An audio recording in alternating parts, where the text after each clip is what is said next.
He was always the target of ridiculed, bullied, and humiliated endlessly by his classmates, friends, and even his very own doctor, advising him to stop dreaming of becoming a player since he has no magic and he would never awaken any skill. Yet even with all the humiliation, our boy never gives up on his dream. He trains every day and tries to find every opportunity to awaken as a player. However, one day, as he is secretly sneaking around near a newly awakened dungeon, he accidentally encounters a dying cute girl. Because of his kind-hearted nature, he decides to save her, not knowing she is the demon lord. But in her gratitude, she infuses all of her magic into him and regresses him into the past to turn him into the most powerful death-returning demon lord in existence. But before all this happens, let's start the story from the beginning. The scene starts with the return of the conquerors of the Baal dungeon. A confident blonde strides down the red carpet and is welcomed by a swarm of reporters who are basically obsessed with her and her achievements. The Baal dungeon is a tough one after all, as no one could clear it before she came along. Our star blonde bathes in the glory of all the praise she's receiving. She's extremely confident and doesn't hide it. Her full name is Orimachi Sakurao, the guild master of the 100 Flowers Blooming Guild. She's a grand sorcerer, an S rank, and in third place no less, with a special skill called the Nine-Tailed Fox. So yeah, she's definitely powerful. The reporters glaze her even more, claiming that she just might be able to clear the Lulu Heart dungeon, the first and most difficult dungeon in the history of dungeon clearing, and the ultimate goal of all players. She scoffs at this, though, and clarifies that she has no interest whatsoever in the goal of all players, for she only hunts for herself. After this, she turns and takes her leave, just as confident as she had arrived, ignoring other questions from the reporters, like the whereabouts of the previous guild leader and the conflict between Russian players. Meanwhile, our MC lies in his room, watching all of this on the news on his phone. It's about time for his part-time job, and this time around, he is transporting supplies to the dungeon. He then recalls what the blonde diva said on the news, about her only clearing dungeons for herself, and seriously doubts it. Our protagonist also has dreams of someday becoming a player and challenging a particular dungeon tower. It was the first dungeon to appear in his world, and is currently the most difficult by far, as no one has been able to clear it. This dungeon, which continuously omits obvious deadly stay-away auras, is known as the Lulu Heart dungeon. When he was much younger, our MC had always watched the news, where they announced new players, and always thought he'd someday be one of them. But life had other plans for him. Unfortunately, he was deemed skill-less by his doctor, and as one, he would never be able to enter dungeons, talk less of clearing them. This meant he was quite useless, and other players made sure he was aware of that fact. They downgraded and bullied him, as if his lack of talent wasn't enough torture. Even his own friend strongly advised him to give up on his dream of being a player. He made it clear that he had no hope of reaching his goal, as he was completely useless with no talent. Skill-less is a term used to describe people who can't access skills and therefore are unable to become players. There's a good reason why these kinds of people aren't allowed in dungeons. Most of them die, and the rest go missing. Either way, they're basically cooked and don't even stand a chance. That is why the rule was made. Deep down, our boy knows that he's obviously not one of the chosen ones, but he still can't bring himself to give up. So, he works part-time jobs related to dungeons as his own small way of contributing. It might be dumb, but it's his life. He even bought a sword, which was obviously a stupid purchase since he knows he's never going to use it. That's what he thought anyway. Suddenly there's an intense earthquake, followed by loud warnings and panic. A dungeon break just occurred. A dragon comes out of the Paimon dungeon with its fiery fury. But that's not all. Other monsters begin to descend from other dungeons. One looks like a nun, and the other a lamb monster. Everyone begins running for their lives. The warning system keeps announcing more and more monsters, to the terror of the people trying to escape. Soon, our protagonist is being chased down by the lamb monster. He tries to use his sword to defend himself, but he's no good at it, and so it breaks. So much for that idea. Just as he is about to take his last breath, a golden light swoops in and saves him in the nick of time. The scarlet leaf flash slashes the monster, leaving a brilliant gold after effect. The owner of this move asks the citizen she just saved if he is hurt.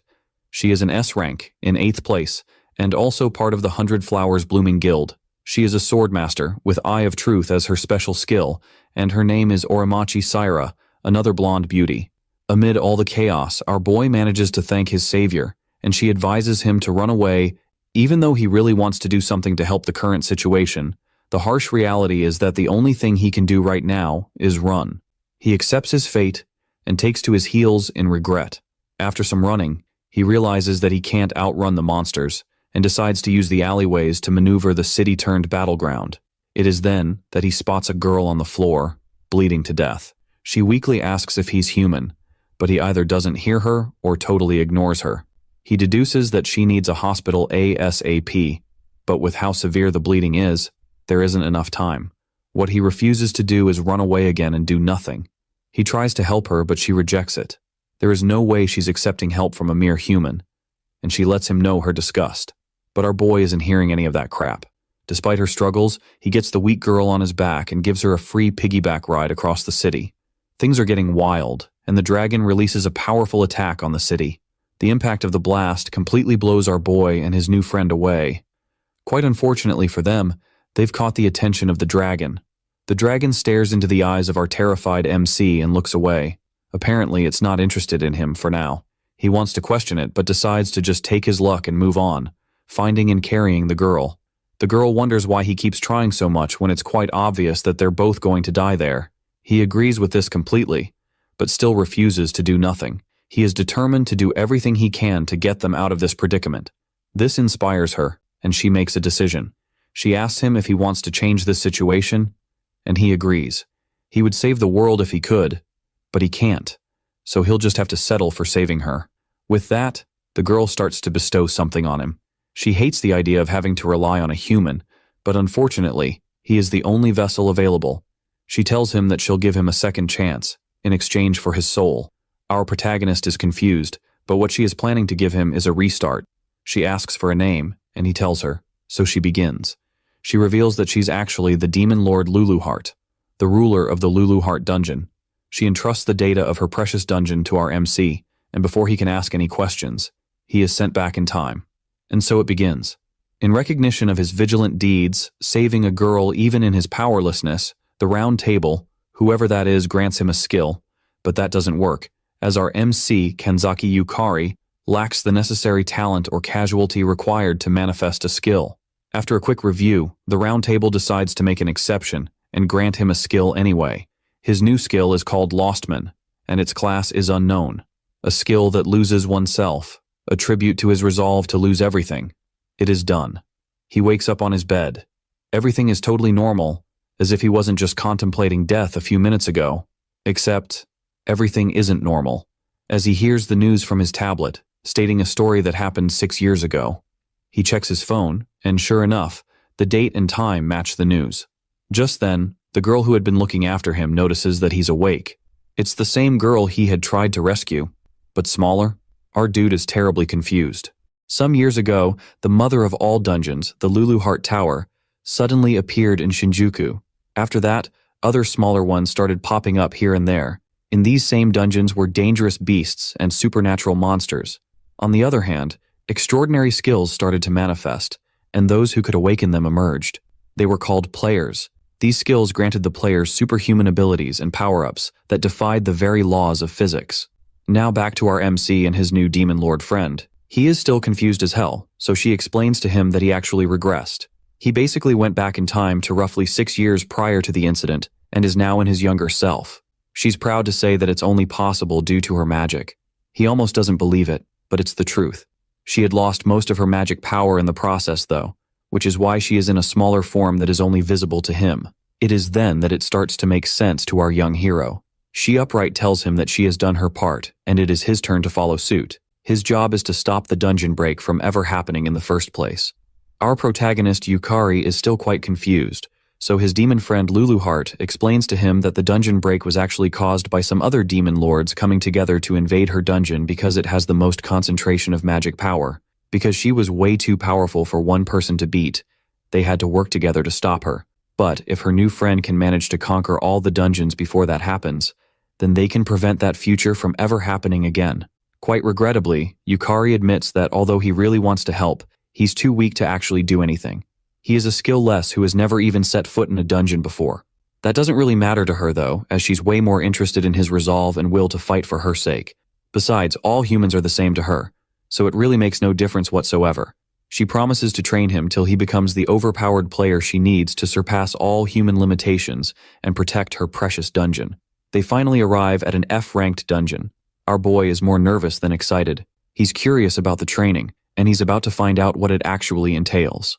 With the wave of her hand, she gathers a very powerful purple wave of magic and hits a very confused Yukari with it.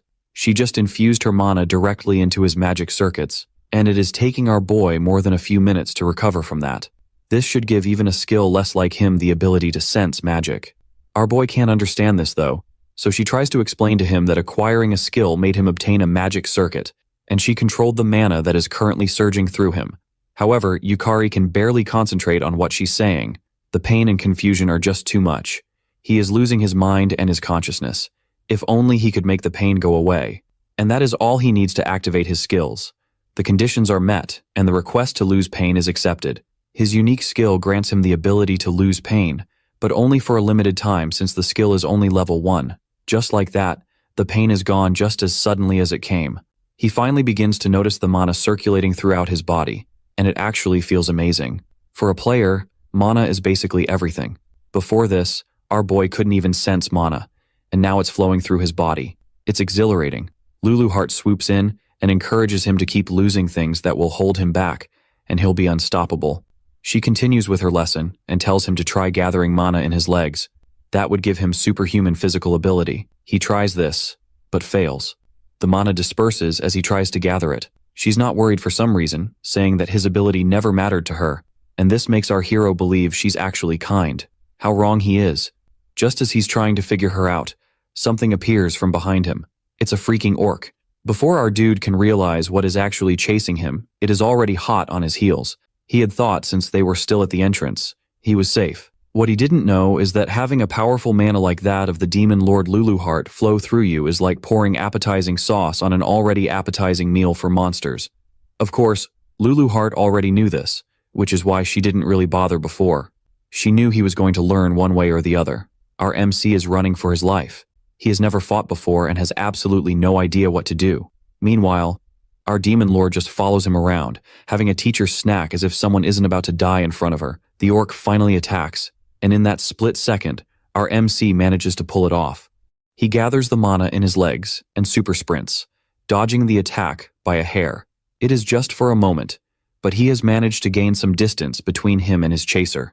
He actually starts to gain some confidence in his abilities, but that is short-lived. He looks up in horror, only to see other orcs just waiting to have their own turn at him. Before he can blink, one takes a swing at him, and he already knows it's over. Soon, he's nothing but a solar stain on the ground. He just died. The round table comes again, as per protocol, to retrieve his skills.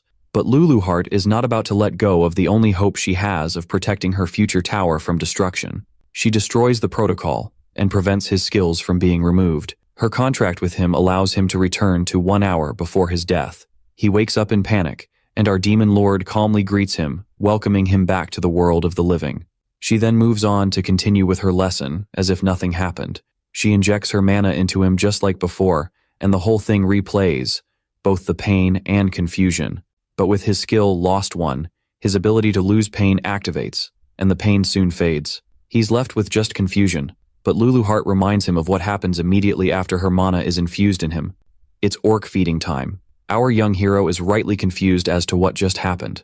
As he runs for his life again, she explains to him that he did, in fact, get reduced to a splat of minced meat by an orc, but because of her death return contract that she has with him, he will always return to the living 1 hour before he dies. Our boy is still trying to wrap his head around this, but she tells him not to think too much about it. All he needs to know is that until he successfully stops the dungeon break, he will keep returning after he dies.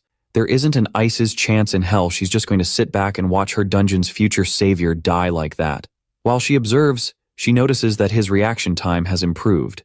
Death definitely has an impact on him, but if he really wants to get stronger, he can't keep dodging and hiding. He actually has to counterattack eventually. He knows this as well. She then reveals a small hint to help him. She tells him that the thing that connects the magic overflowing in this world is his soul. All he needs is a strong will to wield this power, whether it's a strong desire to save the world or a mere wish to become stronger. All he needs is that resolve. What he wants is to stop the dungeon break from ever happening and to get stronger, and that is exactly what he's going to do. He quits hiding and goes in for an attack. Infusing mana into his arms and weapon, he lands a critical hit and slashes through one of the orcs. He did it. He just killed his first monster. Luluheart is proud of him. She had planned to have him die about 100 times first so he could get used to the pain of her magic in him, but because of his skill giving him the ability to nullify pain, that saved her the trouble. It is then that he realizes that it's actually a demon lord who's training him, not a normal being. There's no time to rest though, as other orcs charge towards him. He uses the magic now coursing throughout his body to move quickly and strike down each orc. He can hardly believe how fast he is moving. In an hour, he has defeated 10 orcs, and even Luluheart has to commend him on that one.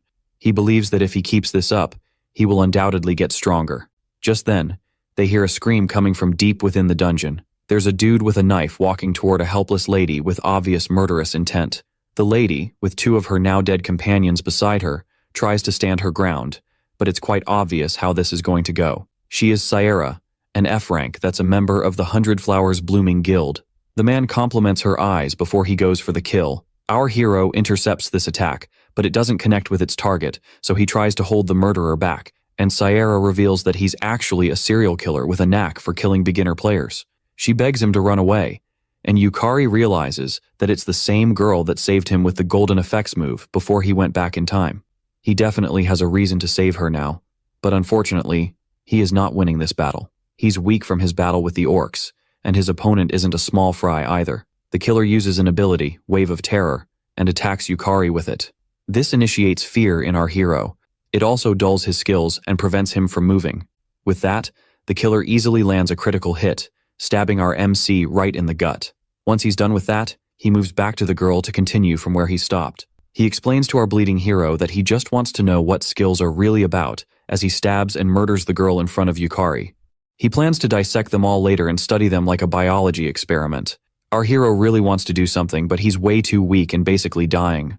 The girl that saved him before he regressed is being murdered in cold blood right before him, and he can't do squat about it. It's because he's too weak and powerless. He needs more power. He's gonna have to do something about that next time. He dies by the blade of the killer, and just as expected, is revived an hour before his death while he is still with Luluheart. He's way more calm this time around and makes a request of Luluheart. He wants to become stronger, no matter how many times he has to die. Bro really wants to take down that psycho. Luluheart, of course, has no problem with it. It's what she is planning to do anyway. She honestly couldn't care less about the girl he's trying to save, but it's as good a motivation as any. She will personally whip him into shape. Meanwhile, at the battle between the killer and Sierra, he reveals that the reason why he's attacking her is because the dungeon is running short on monsters, so he'll take his sweet time breaking her. As he is about to land an attack, Yukari intercepts him yet again. But for the rest of them, it's for the first time. Sierra tries to act tough and tells him to run just like before, but our boy isn't hearing any of that crap. He's dead set on taking down this jerk. He dies again, obviously. Before he regressed, he had heard about the serial killer that liked attacking beginner players, but in his timeline, Sarah was never attacked to that extent by him. He figures that it must have been because he came here and lured all the orc monsters to him. That's what gave the killer a chance to strike Sierra and ultimately change the future. He can't do anything about that now, for his revival has its limits. He can only revive 1 hour before his death, and if it hasn't been up to an hour before he dies again, he'll only revive back to the previous point of revival. Basically, if he dies now, survives for only 30 minutes, and dies again, he will regress back 30 minutes, not 1 hour. What this implies is that any time beyond his 1 hour limit is lost time, and he can never go back there. So he can't change her fate by leaving the monsters in that dungeon alone. If only he had finished the orc sooner, he would have also prevented this. He is just too weak. He dies again and again, but keeps on going back to save the girl. Throughout his battles, Luluheart keeps advising him on how to win, telling him to predict his enemy's movements and control his mana well, but he keeps on dying, way more than just a few times. Sierra has to ask why he is sacrificing so much, even though she doesn't know the full story. At some point, even our Demon Lord trainer has to ask him what his deal is. He has nothing to lose. So why not go all out, even when it comes to his very life? That is true resolve. If he gives up now, a dungeon break that will hurt a lot of people will occur, and that would suck. He would rather suffer now than watch people die in the future. Luluheart is quite taken aback by this. All her time as Demon Lord, she has never seen a player give a horse behind about other players in need, but he is different. Even the killer has to commend his opponent. To him, this is the first time he's facing off against our boy, but it still isn't enough, for he claims to have more commitment than him. This hurts our hero's ego, and he starts to doubt himself. But even with that, he still stands strong and refuses to give up. Lulu Heart is honestly surprised with his progress and decides to give him a helping hand in the form of a hint. She advises him to chin up and be more confident in his abilities. He still sees himself as that weak man he was before he regressed and refuses to believe that he has actually gotten a lot stronger since. He could have given up and left the girl to die, but he didn't. He keeps coming back time after time again. He doesn't think of running, not even once. That is strength. She admits that when she, a demon lord, acknowledges his strength, he shouldn't feel any less. Suddenly, it becomes clear to Yukari. He can see and predict the killer's moves now. He dodges and attacks with everything in him. He stands a chance now more than he ever has. His demon lord trainer pushes him to accept that strength and stop chickening out. True to that, our boy totally turns the waves of the fight in his favor. He can easily dodge and counterattack now, and even lands a hit. The killer can't keep up anymore. He definitely notices that he isn't fighting a newbie. He's shocked at the fact that he's being pushed back by someone who appeared weaker than him. Yukari then goes in for a critical attack and uses his skill to nullify his fear in advance, leaving an opening on purpose. The killer doesn't know this, of course, and takes the bait. His skill, Wave of Fear, can only be activated if his opponent leaves an opening. He takes this chance and tries his skill, but it doesn't work. Our boy has planned for this outcome in advance. This catches the killer off guard, but the opening is still there, so he uses that to land a hit. Unfortunately for him, our boy accounts for that too and uses a skill to nullify his pain. He then traps the killer's blade in his gut, and this horrifies him. He's confused and overwhelmed. Our MC is not playing with him anymore. So that's how the predator suddenly becomes the prey in this battle, for it's only a matter of time before our MC lands a critical hit on his opponent, slashing him with one clean swing. The killer is in disbelief, struggling to come to terms with the fact that he has lost to a weakling like our MC. But he did lose, and he might have died a few dozen times, but our MC is the only one standing at the very end. After the whole showdown is finally over, backup arrives from the 100 Flowers Blooming Guild and treats all their injuries, including Sayara's friends who apparently are not dead, by the way. She comes to apologize to our young wannabe hero, but it's nothing to him, so she instead shows gratitude. Lulu Heart is also proud of him. It might have taken a lot of time and effort, but he did it. This brings him to tears, which Lulu Heart doesn't get. If he's going to change their impending future, then he'll have to get way stronger and beat way scarier people. He's going to have to get stronger, surpass even S rank, and reach an overpowering Demon Lord class before he's able to stop the dungeon break. He will be known as the Demon Lord level player. He doesn't totally get it, but agrees with it anyway. He then reassures that he's going to get stronger, even despite Lulu Heart's hellish training warnings. The next day, at the Japan Player Association, our boy Yukari goes to have his stats checked out. The lady directing him is more than surprised at our boy's feats. Hunting orcs and defeating a serial killer that lied about his real rank so as to be paired up with beginners to make his hobby easier. All that before even registering as an official player is unheard of. She can hardly believe it's true. As our boy steps up to have his stats checked by the classic magic measuring ball device, he is immediately promoted to E rank, having all his stats upgraded as well. His mana capacity, magic circuits, and skill level are all increased. Sweet. This means he can finally get to choose a class. Outside, Yukari stands awkwardly, waiting until Sayara shows up behind him, surrounded by bodyguards. He's surprised by this and honestly has to stammer a bit, but then remembers that before the regression, Sayara is actually a big deal, being the daughter of Oromachi conglomerate. Along with her sister, she is one of the top S-rank players, ranking 8th in the whole world with her badass mental type skill. The Eye of Truth is one of her greatest strengths, granting her the ability to see all lies and trickery. She can also see faults and weaknesses in battle, which is a very neat trick to have up your sleeves, especially when handling tough opponents.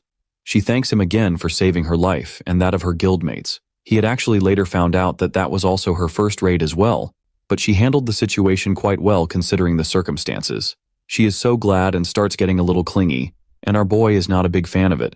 After that, they decide to grab a bite while they discuss more about job classes. They also agree to get on with selecting their job classes today. Right, so she explains that basically job classes are like titles or occupations that help classify players. There are 3 broad types of job classes: physical, magical, and mental. Basically, every job class must fall into one of these types. Physical includes job classes like warriors and thieves. Magical includes sorcerers and priests, while mental includes summoners and alchemists. Before the regression, our boy was kinda an ability geek, always researching about abilities. Sarah had chosen the class Swordmaster, which gave her the unique ability Counter, and paired with her skill, the Eye of Truth, it made a mad combo and basically a foolproof battle weapon with 100% accuracy. She was basically cheating at that point. There is also something called class compatibility. A person's class is determined by their personality and skills, and matching with the right job class that fits your skills will mean more power and efficiency. Get it wrong and you'll end up as a jack-of-all-trades, master of none.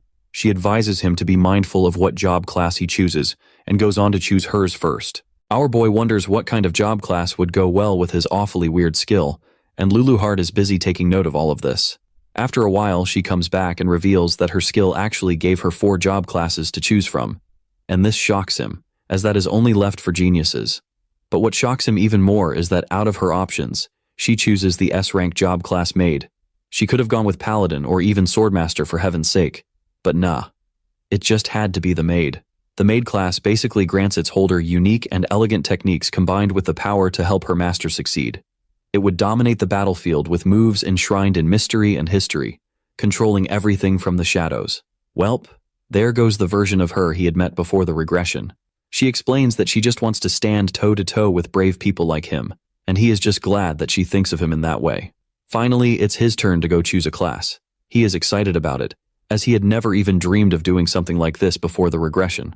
As he touches the measuring ball, the system reacts and starts to analyze his skill in order to provide him with appropriate job class options. But of course, there is an error. At this point, it shouldn't surprise you any time we're dealing with our MC. The system resumes and attempts to try again, and succeeds this time. It grants him the job class Soul Eater, a job that grants him the ability to devour souls, consuming their strength and commanding them as well. The downside is the risk of being swallowed by the darkness, but we'll talk about that later. The Soul Eater class grants him unique abilities like Soul Lost, Soul Trail, Soul Devour, Soul Harvest, and that's all he can get with his current level. This is shocking to our boy, as he has never even heard of a class like that after all his years of geeking. He might have been shocked, but Luluheart is horrified. All those abilities were once hers. Did bro just steal her job class? Neither Yukari nor Luluheart could have predicted such an outcome. She can't believe her eyes, but it's all too real. Our boy has just stolen her job class and unique abilities, so she begins to wonder if the system has judged her as part of his ability. After he emerges, he reveals his new job class to Saera, and she's taken aback by the whole situation as well. This gives Luluheart a devilish idea to make both of them battle each other, so she proposes a mock battle for our hero, and Saera to test their new job classes and unique abilities on each other. At the indoor arena, the 2 newly advanced players prepare for battle. Saera dresses in a cute but freaky maid outfit to match her aesthetic. Luckily, our MC isn't a pervert, or it would be game over before the match even begins. The outfit excites her somehow, and that's apparently enough reason to throw what's left of her dignity out the window. People begin to flood the arena, gathering to watch. No one's going to miss the battle between 2 famous beginner players. The referee signals the start of the match, and they begin immediately. Although our boy is unsure, he tries out his first ability, Trial of the Soul, which boosts his magic power, but debuffs his stamina in return. This leaves our MC tired and panting as if he had just finished a marathon. Fortunately for him, his skill Lost Man swoops in to save the day, nullifying the debuff effect by simply losing it. Only now does our demon trainer admit she forgot to mention that her ability comes with certain drawbacks. How convenient. Saera, being a good sport, waits for him to test out his skills, and once he is done, they begin fighting for real. Saera gracefully swoops in for the first attack, using her ability Maid's Work Tool, which summons the tools she needs, to produce throwing knives that she hurls at her opponent. Our boy manages to deflect them, but she uses the opportunity to land a sword strike, which he is able to block as well. He is well aware of her ability to see through trickery, so he has to win this the good old-fashioned way, but she does not give him a chance to think, overloading him with multiple attacks coming one after another. He then uses his skill to nullify his fear, and charges through her barrage of attacks to engage in close combat. However, she reacts and tries to defend, but his raw power is too much, and she gets pushed back. This causes the crowd to erupt with excitement as the 2 young players battle their hearts out. Our boy, bursting with magical power from his ability, goes in for another strike. Saera is amazed by how strong and straightforward he is and barely manages to block his attacks. He then tries to push through her defenses, but she surprises him with another unique ability, Maid's Cooking Techniques, which basically makes her a Fire Lord Ozai, controlling flames like it is child's play. Our boy seriously wonders what the connection is between maids and fire, but does not have time to dwell on the matter as she attacks him head-on with fire, and he shifts into defense mode. He begins to see that she will soon become an S-rank player, but she is not done yet, as she switches back to throwing knives for close combat. He tries to deflect them but takes some damage when one of her knives connects. She immediately tries to use this opening, striking him at the exact spot where he was cut to bring him down, but he is ready and uses his skill to cancel out the pain so that when she attacks, he does not even flinch. This leaves her wide open and gives him the chance to land a blow. With moves now enhanced because his ability's condition, which is essentially his health dropping below 50%, is met, he begins his own barrage of attacks. Sarah quickly realizes that his power is still growing at this point in the battle and that she cannot keep up with such powerful attacks coming straight at her with no chance to react. He then lands a final critical slash that sends her flying across the arena, deciding the match. Sarah had already expected this outcome, and being the good sportsman that she is, she admits complete defeat. In his dumb humility, our boy attributes his victory to luck, even though it was obviously a clean victory. This encourages Sarah a little, although she's really frustrated by how weak she was compared to our boy. She really shouldn't fret about it too much though, because she is definitely not the main character in this story. She wonders how he was able to keep fighting despite her barrage of attacks, as if he had no fear for his life, and our boy admits to himself that she herself was actually quite impressive in that battle. She might be frustrated but isn't discouraged, as she promises to defeat him next time, but our boy knows that if there were to be a next time, he'd still drop her vanilla buns in a heartbeat.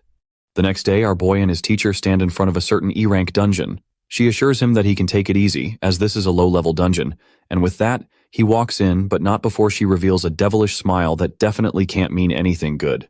Just as he walks into the dungeon, it surges with magic power and turns into a red dungeon.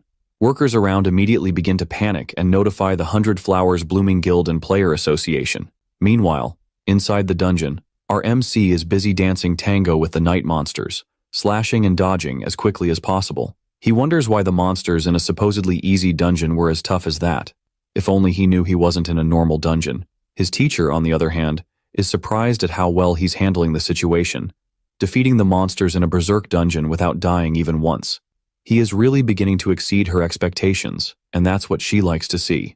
She might just have to prepare even harsher training, and our boy doesn't know what the hell she's thinking. But the aura oozing from her malicious thoughts sends chills down his spine. His Soul Eater ability soon auto-activates, absorbing all the mana in the monsters he had killed. Soon, his body starts to fill up with mana, and his mana capacity and stats increase. Lulu Heart then explains that his ability converts the souls of the monsters into mana, which is then absorbed. Basically, the more he defeats, the stronger he becomes. He would expect nothing less than the previous owner of the ability to know so much about it. But that's only part one of the power. The second part is Soul Harvest, and it grants him the ability to acquire souls that he can call upon later. He uses it and gains the soul of one of the armored night monsters, the soul of a fallen knight now possessing an empty armor. The soul is like the core of a monster, which he can materialize by pouring mana into it. He does so, and boom, it appears. Bro just raised a soul. He literally took a page out of Sung Jin-woo's book. It's not just mere summoning, but the creation of life itself, and Lulu Heart assures him that it will get better as his mana improves. It is only now that he realizes that his teacher he was taking for granted was actually an overpowered demon lord. His new soldier joins him in battle, and they take down more monsters at the end, harvesting 2 more night monster souls for his collection. He can only summon them for a few minutes, and reckons that he has to raise his rank and mana capacity first. However, his teacher is very pleased with his character development. There is only 1 monster left, and let's just say he's a little bit bigger than the rest. No, actually he's much bigger, and looks way more frightening. It's his first boss fight, and he is ready for it. This one should be exciting. Meanwhile, our boy is becoming kind of famous, as news about him is reaching high places, like the guild master of the 100 Flowers Blooming Guild, aka Sierra's big sister. At the chambers of the guild master of the 100 Flowers Blooming Guild, Sakurako is informed by her secretary about the E-rank dungeon that had suddenly turned into a red dungeon due to mana overflow. She is so unbothered and casually orders that a team of B-rank players be sent out, whilst a certain squad 4 stand by just in case. She then asks if any unfortunate soul tried paying the dungeon and visit, and the secretary reports that our MC is that unfortunate soul. The name sounds somewhat familiar, but he's still an E rank, and she doesn't hide the fact that she couldn't give a horse's backside whether he lives or dies. She then beckons on her assistant to bring her the usual, and by the usual she means a list of everyone who has been in contact with her little sister that day. Turns out that our cool, confident blonde is actually a lunatic with a sister complex, obsessing over people that make even the slightest contact with her. She then sees a picture of her beloved Sari on a casual date with our boy during lunchtime. It is then that she recognizes his name as the one who sparred against her sister in the indoor arena. She had obviously been too fixated on her sister's gorgeous moves to even notice her opponent. Words of a lunatic. Anyway, this just makes her hate him even more. Meanwhile, at the dungeon boss room, our boy is still going at it, fighting the boss for the 24th time. Luluheart, on the other hand, is starting to get bored, but our boy is definitely anything but. He seriously questions why the boss is this strong, and Luluheart knows it's because the boss has been supercharged by the dungeon's excess mana, but decides to keep this particular info to herself like the devil she is. You can't expect to get stronger if you don't challenge stronger opponents, but our MC was tricked into this particular fight. He was a dummy to trust her after everything she has put him through, and an even bigger dummy to only be realizing it this late in the game. His opponent is not giving him any time to be mad at Luluheart though. His attacks aren't causing much damage, and one slip-up means instant game over for him. Once his health drops beyond 50%, his ability auto-activates and charges him up with mana, whilst his unique skill simultaneously nullifies the pain brought upon by damage taken. Now he is supercharged and can actually take this battle seriously. He immediately summons one of his armored night monsters, Sun Jinwoo style, and commands it to distract his opponent, focusing on defense alone while he strikes from behind. The idea is that there's no way his pawns can even scratch that thing, but hopefully they'd be able to keep it busy long enough for him to actually land a hit. The plan works, but once he lands his hit, the monster deviates attention to him, disregarding the pawn. With very quick thinking, our boy summons yet another pawn behind his opponent, whilst dodging lethal attacks. He then commands them to attack whenever he's the target, so as to draw its attention away and let him actually strike. The soldiers do as they are commanded, and the plan seems to be working. He had planned and developed the strategy over the countless times he had died and restarted, and is now getting way better at commanding his soldiers whilst fighting that even Luluheart has to commend him. She's so excited and is delighted that her student works best when put under pressure. And by pressure, she means reality situations that he'd have to die over 20 times to get out of. Back to our psycho blonde with a sister complex, she reckons that everything worked out in the end. A red dungeon appears when a dungeon has an overflow of mana, and its difficulty level skyrockets. No way the little insect that dared to speak to her sister could survive it. She believes that everyone who even comes near her sister should die, and her boot-licking, cake-kissing assistant agrees with her. But looking back on his battle with her sister, she begins to wonder what would happen if an E rank actually clears a red dungeon. Back in the dungeon, our boy uses his ability Soul Loss, and it grants him power in exchange for a fear debuff, which his unique skill nullifies. Then his health reduces beyond 10%, so his skill Abyss Soul hyperactivates, adding even more power. With this, he charges straight for the monster, and lands a devastating slash that finishes it off, to the excitement of Luluheart. While this is happening, Sakurako realizes that if an E-class should manage to clear a red dungeon, not only would it be a groundbreaking historical event, but it would shake their whole ranking system like nothing they've ever seen before. Shortly after her brainstorming session, Sakurako gets shocked when she finds out that our boy actually did it. He cleared a red dungeon and did so single-handedly. She struggles to believe that a rookie player like him could clear a dungeon that's supposed to have drastically high monster strength and overall difficulty. He was also the one who took down Akizuki K, famous for hunting beginner players. Sakurako recalls that although his moves were quite amateurish in his mock battle with her sister, he didn't show the slightest fear of death in his eyes. He had them crazy eyes, and for some reason that excites her. She orders to dig up everything about this guy, and plans to recruit him if he is the real deal. And if so, she commands to give him the C-rank leader position, which is currently held by Shikimura. He is obviously not happy to hear this, but Sakurako is his boss and can discard him whenever she likes. But instead, she gives him a chance to redeem himself by proving that he's indispensable and more capable than their mystery rookie. She then entrusts the entire investigation to him. The man is obviously annoyed at this, and at our mystery rookie. Meanwhile, Sakurako had just set a plan in motion. Shikimura was so dumb and naive for falling into her trap. If he eliminates Yukari, then that's that, and if that's not the outcome, then they'd start preparing a welcoming party. Either way, the results will be in her favor. This should be interesting for her at least. One day later, some players assemble in front of the Vine Gate Rank D dungeon. Both our boy Yukari, Sierra, and 3 other members of the 100 Flowers Blooming Guild are to be participating along with some other side characters. Shikimura introduces himself as the leader of the group. He's a C rank in the Gladiator class with the skill, Strength Multiplied, and a member of the 100 Flowers Blooming Guild. The other 2 members are Suzumura, also a C rank in the Sage class with Mana Cost Reduction as a skill, and Kato Sho, a D rank in the Sorcerer class with Combo Bonus as a skill. Sierra doesn't hesitate to brag about how our boy cleared a whole red dungeon by himself, and his dumb humility comes in as he yet again attributes it to mere luck. Another busty babe walks into the picture. She's Yumeko, a C rank in the Assassin class, with the skill, Class Genius, and with the Sakurayu Guild. There's also a sleepy loli, Yuka, who's a D rank in the Enchanter class, with the skill, Wide Area Effect, and Taiyo, a big buff man who's a D rank, Warrior class with the skill, Hardening. He's a little down that he has been stuck at D rank for a long time, but our maid cheers him up. They're all chatting and getting to know each other, but someone has evil, malicious eyes on our boy Yukari. Shikimura is definitely cooking something not so appetizing. So fast forward to inside the dungeon, they're now faced with a horde of undead skeleton monsters, and they're getting overwhelmed. There are too many monsters, and the formation is starting to break. Loli Girl had thought this would be as easy as pie because the famous 100 Flowers Blooming Guild was on the team, but nope. The tanks can't keep the formation strong because of the poison breath attack the monsters are using.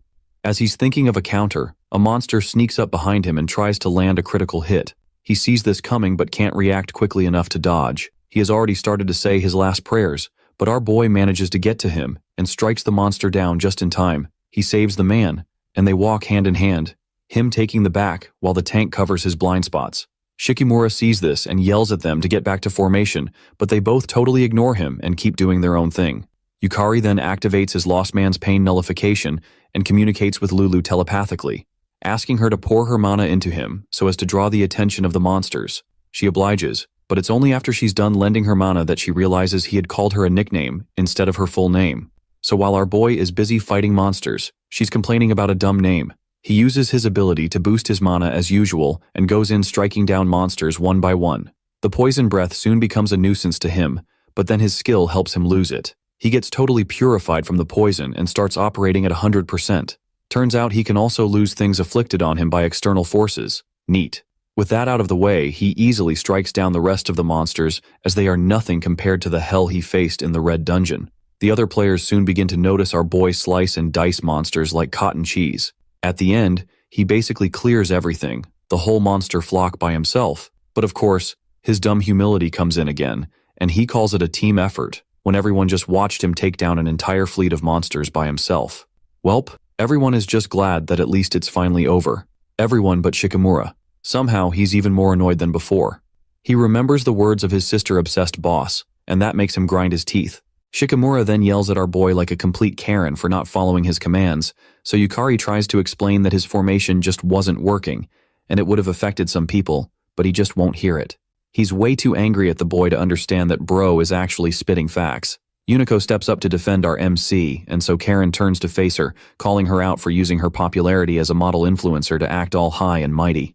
This soon deteriorates into a huge quarrel about who gave who power and who's in charge, and tension buds up within the team. Our boy, being the calm dude that he is, suggests that they take a breather, and Sarah backs him up with the idea of reassessing their formation. Shikimura reluctantly agrees, and things begin to normalize. Our teacher is reminded of how much she hates humans, but what's worse than that is the fact that Yukari gave her a nickname. He tries to explain that it would just be easier to call on the battlefield, and she eventually lets the issue go, but in exchange, he has to properly harvest enough souls in this dungeon. Don't worry your cute little head, Lulu. Our young hero was already planning on doing just that from the start. At some point, the team reaches a point where the path divides into 2 paths. Shikimura is still very sore and annoyed that our boy was acting all bossy when he is the one that's supposed to be in charge. He's gonna have to step up his game if he's gonna prove that he's worth more than our MC. He speaks up and suggests that they split into 2 groups, beaming with smiles like a ray of sunshine as if he wasn't just contemplating murder a few minutes ago. Everyone except our MC seems to be on board with the idea. He fears that it may be way too risky to cut their team's strength in half while exploring an unknown territory. Shikimura totally ignores him though, and goes on to pick members of the first team, which includes himself, Suzumura, the other girl from his guild, the lolly, and the tank. Our boy tries to discourage his tank friend, but Shikimura is their leader and ultimately has the final say, but he promises to protect the team if everything goes wrong, giving off fatherly vibes. Shikimura then orders his other guild member, Kato, to join the other party and keep an eye on our boy for him. Lago doesn't understand what's so special about Yukari to get everyone so riled up like this. He really just wants to straight up go home. That makes two of us. So it's settled. The team is split into two parties with Party A, consisting of Shikimura, Suzumura, the loli, and the tank, while Party B consists of our MC, our maid, the influencer, and Mr. I Just Want to Go Home. After a while, Party B encounters some monsters, which they immediately engage with. Our boy efficiently commands his team, and using a combination of his abilities and Lulu Heart's mana to draw the monster's attention, he does a great deal of damage. Our maid Saera, on the other hand, uses her Fire Lord Ozai powers to attack. The influencer uses Sonic Blow to slice through her enemies, and the lazy one just shoots some ice crystals from one side. He's amazed to see that our boy is actually strong as expected of our MC. His decision-making is calm, straightforward, and spot on, and his moves are perfectly timed. Soon, they clear the entire horde and he obtains a soul, a Skull Guardian soul, to be precise. Sweet. They do a clean job of a horde of monsters quite easily, and all of them praise Yukari for it, even the lazy one. But then again, he of course has that dumb humility. Well, I guess he can't exactly tell them that he's only enthusiastic because he's hungry for more souls to collect. Talk about an awkward conversation. Sarah then suggests that they take a break since they've been going at it for 2 hours now, and they're about to do just that when they notice two figures approaching them. It's Shikimura and his girl pal Suzumura, just the two. He gives a quite ridiculous excuse that they had come back to get something they forgot, and they had decided to split up with the other two. Even a toddler could see how suspicious that sounds from a distance. Our boy really doesn't need Sarah's ability to confirm if he's lying or not, but turns to her anyway, and she confirms his suspicion. Shikimura promises that the two of them are perfectly safe, but Saera detects another lie, which means that they are anything but safe. Before anyone can even process that information, our young hero leaps into action and runs to look for them, hoping desperately that they are still alive at the very least. As our young hero dashes, he asks Lulu Heart to help pinpoint the location of his missing party members by sensing their magic. She can't tell the exact location, but she can at least lead him to their general location. He never should have trusted that lying snake, and now his two party members are going to pay for it. Some monsters try to intercept and get in his way, but he quickly slices through them without stopping. He has more important things to do at the moment. He just hopes that he's not too late to save them. Just as our boy has feared, the tank and the loli girl are both in grave danger and in immediate need of help. The loli girl is already in snooze mode, and the tank is the only one left standing, although standing is about all he can do at the moment. Turns out that Shikimura's party had stumbled into the boss room first, and the lying snake grabbed his girl pal and ran with their tails between their legs, leaving only the tank and the loli girl to deal with the boss. He couldn't even do the one thing that would have proven him better than our boy. What an absolute waste of space. So that happened, and now our tank has to protect the sleeping loli girl. There's an overwhelming monster standing in front of him, and he can't even move his arms anymore. Welp, if it wasn't game over for him before, it definitely is now. Bro had already started to accept death, and was apologizing to his family for leaving too soon while preparing himself for the final death blow, except it never comes. Our young hero Yukari has made it just in the nick of time to intercept the attack and block it from connecting. With the last strength left in him, the tank warns Yukari to be careful before totally letting go and giving in to the unconsciousness that was way overdue, dropping to the ground like a limp ragdoll. He tries to draw the monster's attention away from his injured companions, and Lulu Heart warns him to be careful. She reveals that the reason why the other monsters were so easy to defeat was because this boss had been absorbing their magic power. With this new info, our boy gets ready for intense combat, activating his abilities and skills and not holding anything back from the start. Even with his multiplied strength, he's still barely managing to dodge the monster's attacks, missing deadly hits by a hair. He sneaks up and manages to land an attack, but that doesn't even move the monster an inch. They match blades, but the monster's is way too heavy, and his attacks aren't even leaving a scratch. The power gap between them is just too much. Mana. He needs more mana. He uses his Trial of the Soul ability to multiply his mana, but its side effects bring fear, which his unique skill loses. His combination of his skill and class ability just works together so well. The mental debuff, which is a side effect of the class ability Trial of the Soul, means that every time he uses it, some kind of mental defect will be applied. But his unique skill, Lost Man, counters this by losing the emotion associated with the defect and thereby nullifies the mental debuff. This makes them the perfect duo if you ask me. It's not enough though. He needs more and more, so he keeps using Trial of the Soul and Lost Man again and again, multiplying his ability each time and losing a particular emotion each time. He loses fear, then anxiety, then laziness. Just when his attacks are beginning to have an effect, and he's feeling confident that he can win this battle, something strikes him. Suddenly, everything goes blank white, and he can't move anymore. He totally didn't know that his unique skill, Lost Man, actually eats away at his humanity every time he uses it, and he had just lost a huge chunk all at once. The monster uses this chance to land a critical hit that sends him flying across the room. Lulu Heart notices something is wrong and comes to his rescue. She explains what exactly is going on and tries to get him to respond, but our boy can barely listen and is rapidly losing consciousness. She explains that if he can't overcome the Trial of the Soul, that he himself may cease to exist. Her voice isn't getting to him anymore, as he's already on his way to undergo the true Trial of the Soul, and he can't just regress his way out of this one either, because if he should respawn, the psychological damage would be irreversible. She's left with no other choice than to come down and fight in his stead. That monster should be honored that he gets the opportunity to battle Demon Lord Lulu Heart of the Lulu Heart Dungeon in all her glory. As he sinks deeper and deeper into the void, some of his worst memories begin to surface. Before his regression, he had been rejected, bullied, looked down upon, and discouraged even by his friends. The only thing he could ever do was run, no matter how desperately he wanted to do more. Those weren't very fun times. He wakes up to see he has been trapped in some sort of dimension. It's the Trial of the Soul, and the person who reveals this to him is none other than his evil clone. He stares in disbelief as a perfect copy of him stares him back in the eye. The Trial of the Soul is related to the Soul Eater class, the class of Demon Lord Lulu Heart. His evil clone continues to explain that its true form is the ability to forcibly amplify one's desire while increasing their soul and magic power, but someone has been ignoring it way too much, and that someone is our Yukari. Due to the Lost Man skill, he had conveniently been ignoring the other side of the Trial of the Soul ability, and now it is time for him to face it, the emotions he had discarded and his own value. But that's impossible, considering the fact that he has nothing and will continue to lose more if he continues on this path. Nothing can and will ever change. That's what the evil clone seems to really believe anyway. Meanwhile, back in the real world, the battle is still ongoing between the monster and Lulu Heart, and surprisingly, she isn't faring very well.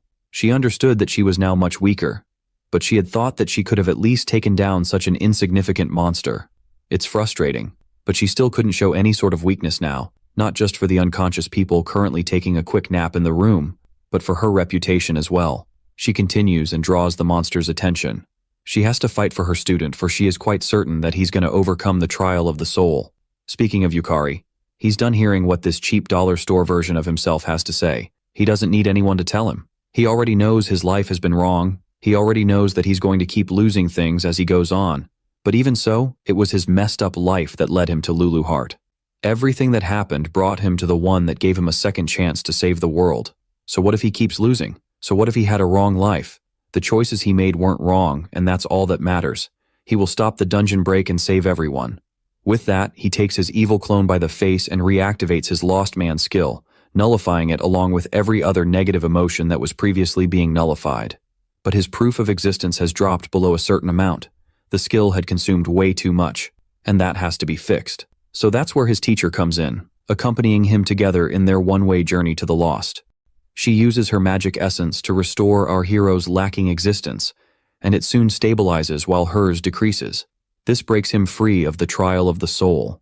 In the real world, the monster is about to land a critical hit, but Lulu Heart isn't worried as she's well aware that her student has returned. He intercepts the attack as expected and saves her. She wants to inquire about his little journey of self-discovery, but that can wait until they're done playing with the monster. He has returned, so they can finally resume from where they stopped. Where was he again? Oh, he was about to whoop some monster arse.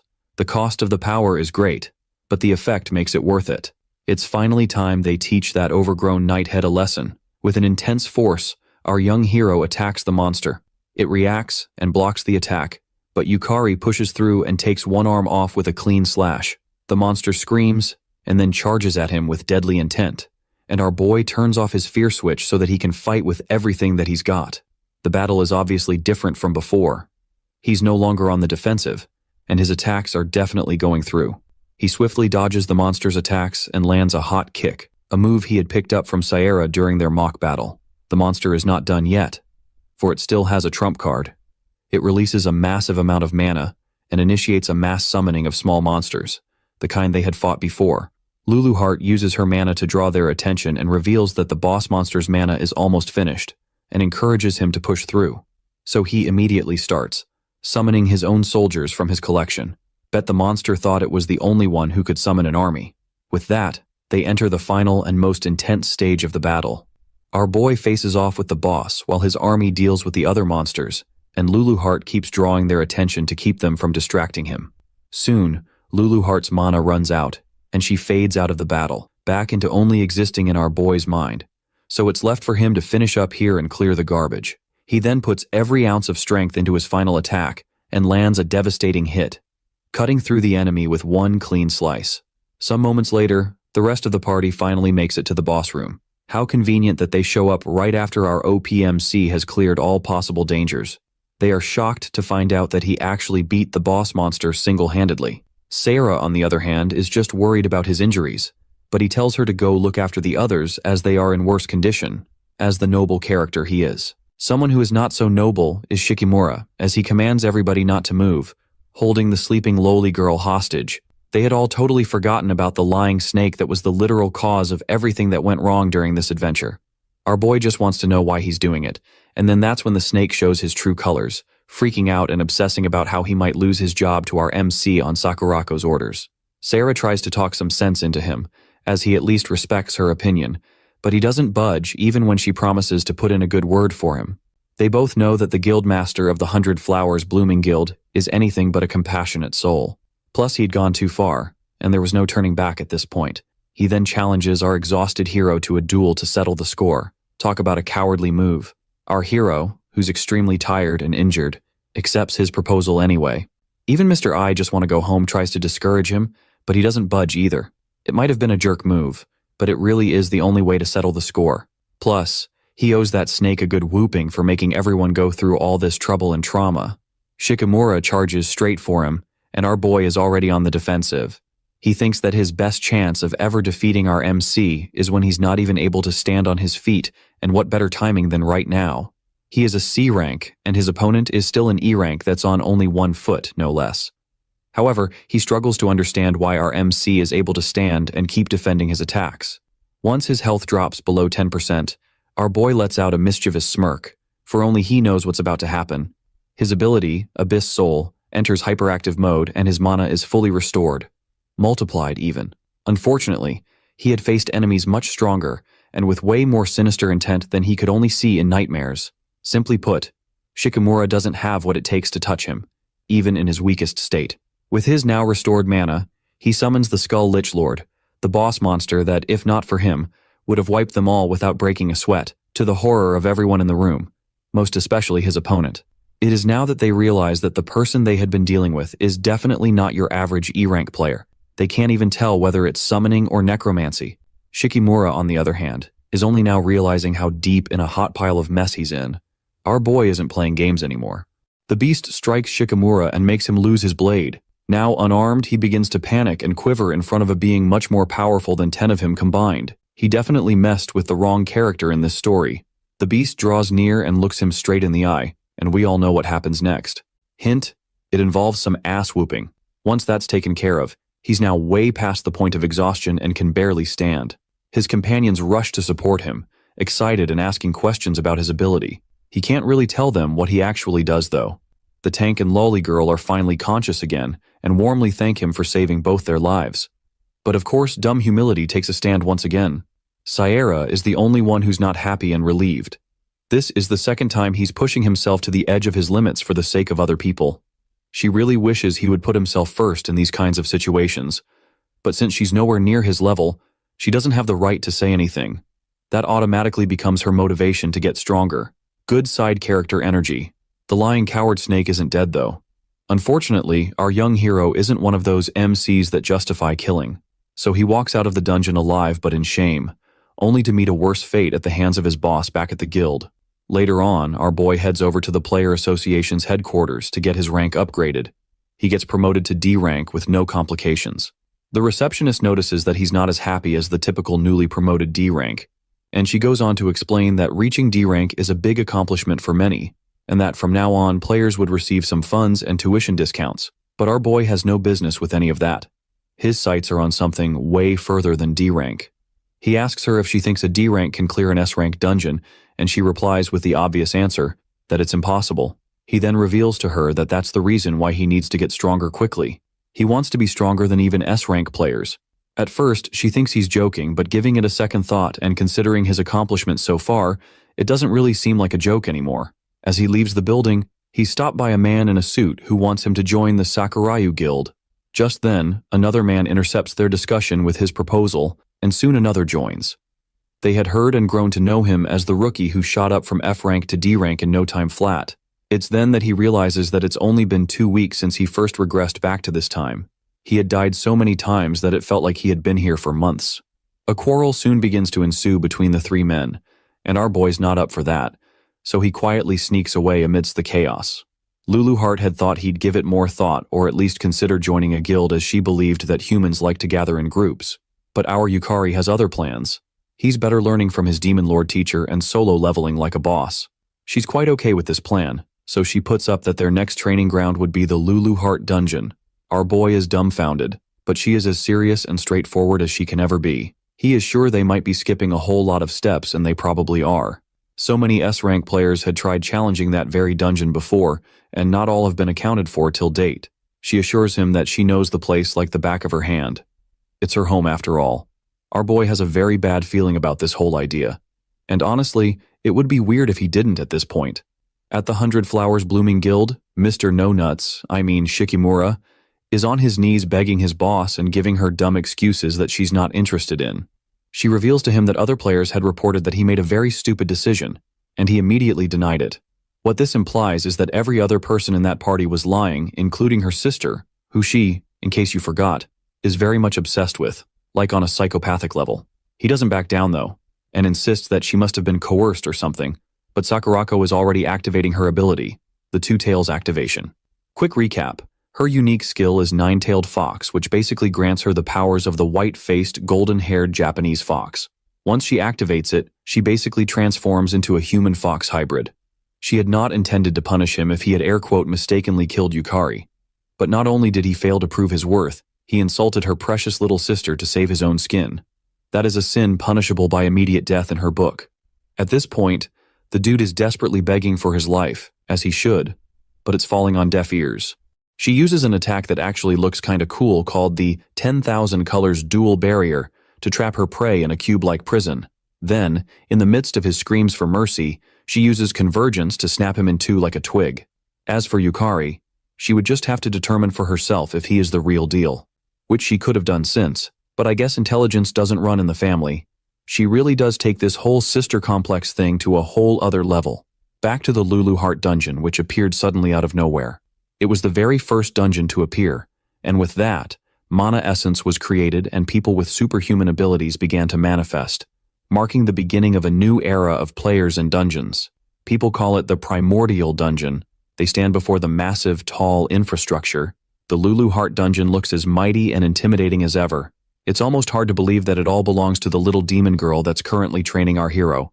The dungeon is on a whole other level than other dungeons, and it is strictly prohibited to enter it without the Player Association's permission, which they obviously couldn't obtain, so they had planned to sneak in, and he thought it would be tough. Fortunately, let's just say the security there is a little bit lacking, as the only one there is off in La La Land, taking a nap.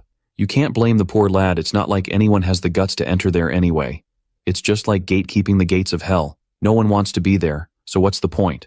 With that out of the way, they make their way in and pass through the gates, while a suspicious figure watches them enter from afar. Once they enter, the first floor is a corridor. Yukari notes that it's just a normal corridor. It's not giving primordial or most dangerous dungeon energy, except it's not a normal corridor. Lulu Heart explains that the first floor is actually a massive castle about the size of an entire country. If you're not experienced enough, you could wander for years and years without ever even reaching the boss room. A normal person would have started from the garden outside the castle, but she had shown him a shortcut that led him inside. Our boy isn't really a fan of puzzles and mazes, but not to worry, because his teacher has got just the perfect tool. She hands him a map, and he remembers that he had seen her doodling at some point in the past. The map looks like what a kindergartner drew, but he'll take anything he gets at this point. He is amazed that she still remembers the layout so precisely, even after all this time. It's no biggie for her, though, since she's lived there for over 1,000 years. This makes our boy wonder where she was before the dungeon appeared. A deep question indeed. So they go on, and Luluheart keeps directing him down the path. It's a little bit too quiet, and he asks why they haven't come across any monsters yet. She reveals that the path she chose deliberately avoided all monsters as they were all way past his level. Our boy's hopes are sky high as he thinks he might not have to fight at all and just waltz into the boss room, but they are crushed mere seconds later when she reveals that he will do some fighting soon enough. And just like she said, they encounter a monster soon enough. Her name is Harbel, and she looks like something that came straight out of a Star Trek movie. Luluheart reveals that her body is fragile, and this should be an easy win for him. With that, he leaps into action and rushes into battle, not knowing that what Lulu revealed was from her POV as a demon. That monster is pretty strong. He soon finds out the hard way when Harbel uses a status infliction, Wave of Exhaustion, on our MC, and he immediately loses the will and motivation to fight along with immobilization and increased skill cooldown time. Suddenly he can't move, and before he can take another breath, she slashes his head clean off his body. He restarts, of course, and is mad, but he can't really blame anyone but himself because he didn't wait for her to finish explaining before jumping headfirst into battle. Luluheart then continues to explain that Harbel has a weak body, but she has insane mental magic in return. We are talking up to 7th tier grade magic. It would be next to impossible to find someone who can resist that, for both humans and monsters alike. Our boy doesn't quite understand how powerful this is, so she compares it with human ranking. Someone who can use up to 3rd tier is considered a genius, and most S ranks can only use up to 6th tier magic. This should give you an idea of how insanely powerful a 7th tier magic user is. Yukari can hardly believe the monster he just fought is on the same level or even higher than an S rank, despite looking like she wants to audition for a low-budget alien movie.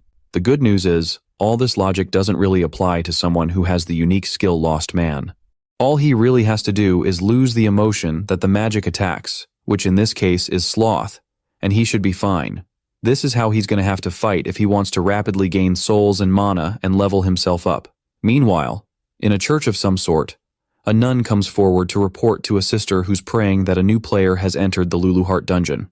At least now we know who was spying on them when they were entering the dungeon. She believes that whoever challenges the most sacred dungeon must be a sinful soul. She is Yoriko Beatrice Irigami, an S rank, ranking 6th in Japan, in the Saintess class with a unique skill, Design Desire, and a member of the Holy Dungeon Church, rank 1. She's actually quite the looker, with a pretty face. Too bad she's talking about things like offering our hero as a sacrifice if he should make it out of the Luluheart dungeon alive.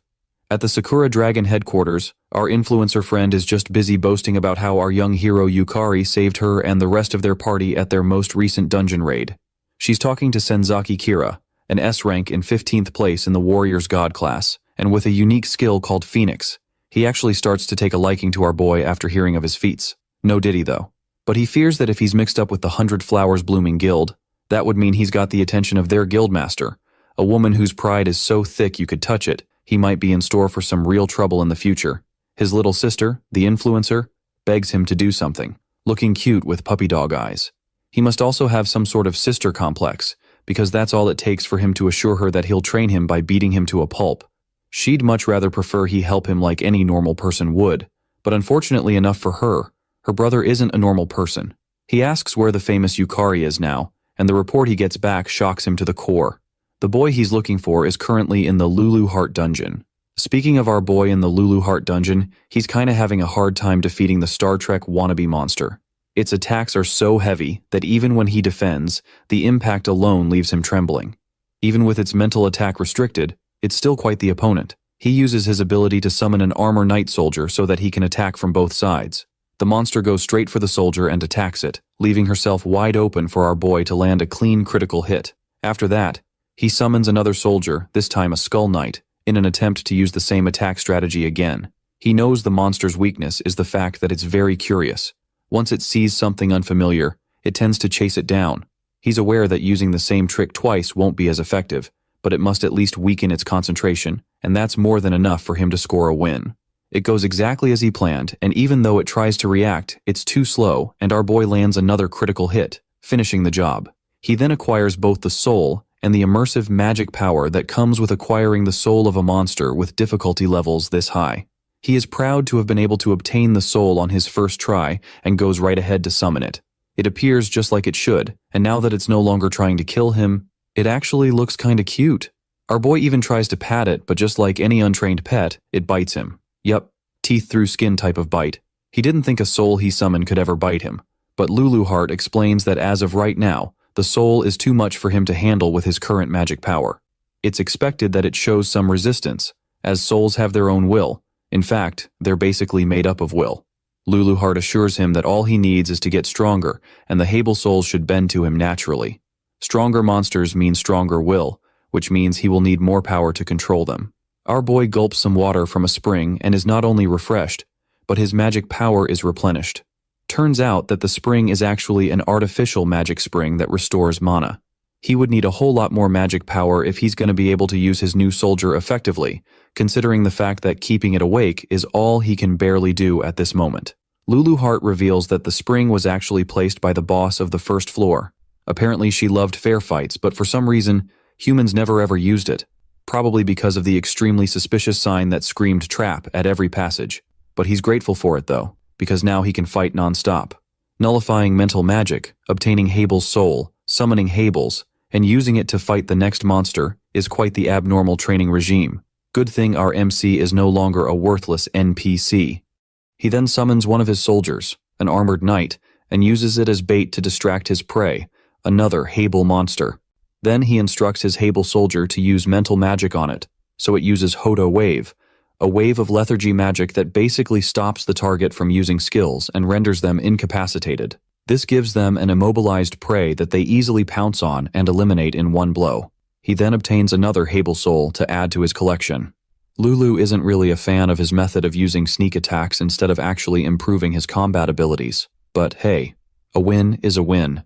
An item drops as he celebrates his win, a key of some sort. He's confused, but Lulu seems to know exactly what key it is. Turns out it's actually a treasure chest, something our hero has never seen before, which is absurd since treasure chests and dungeons go hand in hand. But I guess it's easy to forget our hero hasn't been in many dungeons since he regressed. All that aside, now they have a key, and Lulu is excited about what kind of treasure. Back to our sister complex dude Senzaki, he is still wondering what the hell Yukari is doing in the Lulu Heart dungeon, soloing monsters that are beyond human comprehension. That is just insane. Our duo of student and teacher arrive at a magnificent door. It opens and leads them to an even more magnificent treasury. There's glittering gold everywhere, as far as the eye can see. It's basically heaven on earth.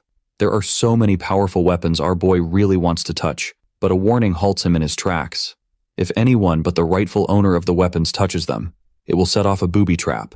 So that's definitely out of the question. That's enough excitement, for they must get on with the task at hand. Lulu brought him here for one specific reason, to acquire some necessary items that will most definitely be crucial for his journey ahead. After some searching, she finds the treasure chest. She warns him to be careful so as not to activate a mimic. A mimic is basically a monster that looks like a treasure box until you try to open it, then it shows its true colors, bearing out sharp teeth to eat you alive, unless you have its key, of course. With the key he obtained, he opens the chest and a legendary class item drops. It's the last elixir, an S-class consumable item that can fully restore HP and MP. Additionally, it temporarily increases maximum HP and MP, and cures all status ailments and diseases. Our boy panics over whether he's truly worthy to own this item. He can hardly believe it and hopes she won't come to ask for it back later. But our demon lord Lulu Heart couldn't even care less about that item. In fact, she has quite a few more she'd like to give him. Next is the Mana Diminual Ring, a world-class equipment that increases the wearer's mana capacity by 1.5 times its original size. Our young hero can't believe what he's looking at. Next is the Infinitus Vault Pendulum, a world-class equipment that can store over 700,000 different items. Another is the Eterno Alma, an S-class artifact that prevents weapon durability from wearing down. While equipped, the weapon will retain its form even after the most intense battles. Then there's the Ring della Lingua, a world-class artifact that enables the wearer to understand and speak any human language, but it does not work on creatures without linguistic intelligence. It's a unique communication ring tool that facilitates understanding across different languages, but its functionality is limited to human languages and excludes non-linguistic creatures. Our hero almost can't believe that he gets to take these bad boys and many others with him, but it's nothing for the demon lord ruler of the dungeon they're currently in. She would have loved to check out other treasure vaults, but for the sake of not running into more monsters, she decides against it. Honestly, our boy is more than satisfied with what he obtained, as the idea of any more actually terrifies him. Before they leave, she remembers that there's one more thing she needs to pick up. Our boy is curious as to what it is, but she refuses to spill the beans, insisting it's a surprise, with the usual mischievous smirk. A couple of fights later, our boy is now currently engaged with a lightning elemental monster in the form of a kitty cat that would be cute if it didn't want to electrocute him to death. He uses his newest soldier, a water elemental monster that he had gotten in previous battles, to defend against the monster's lightning attacks.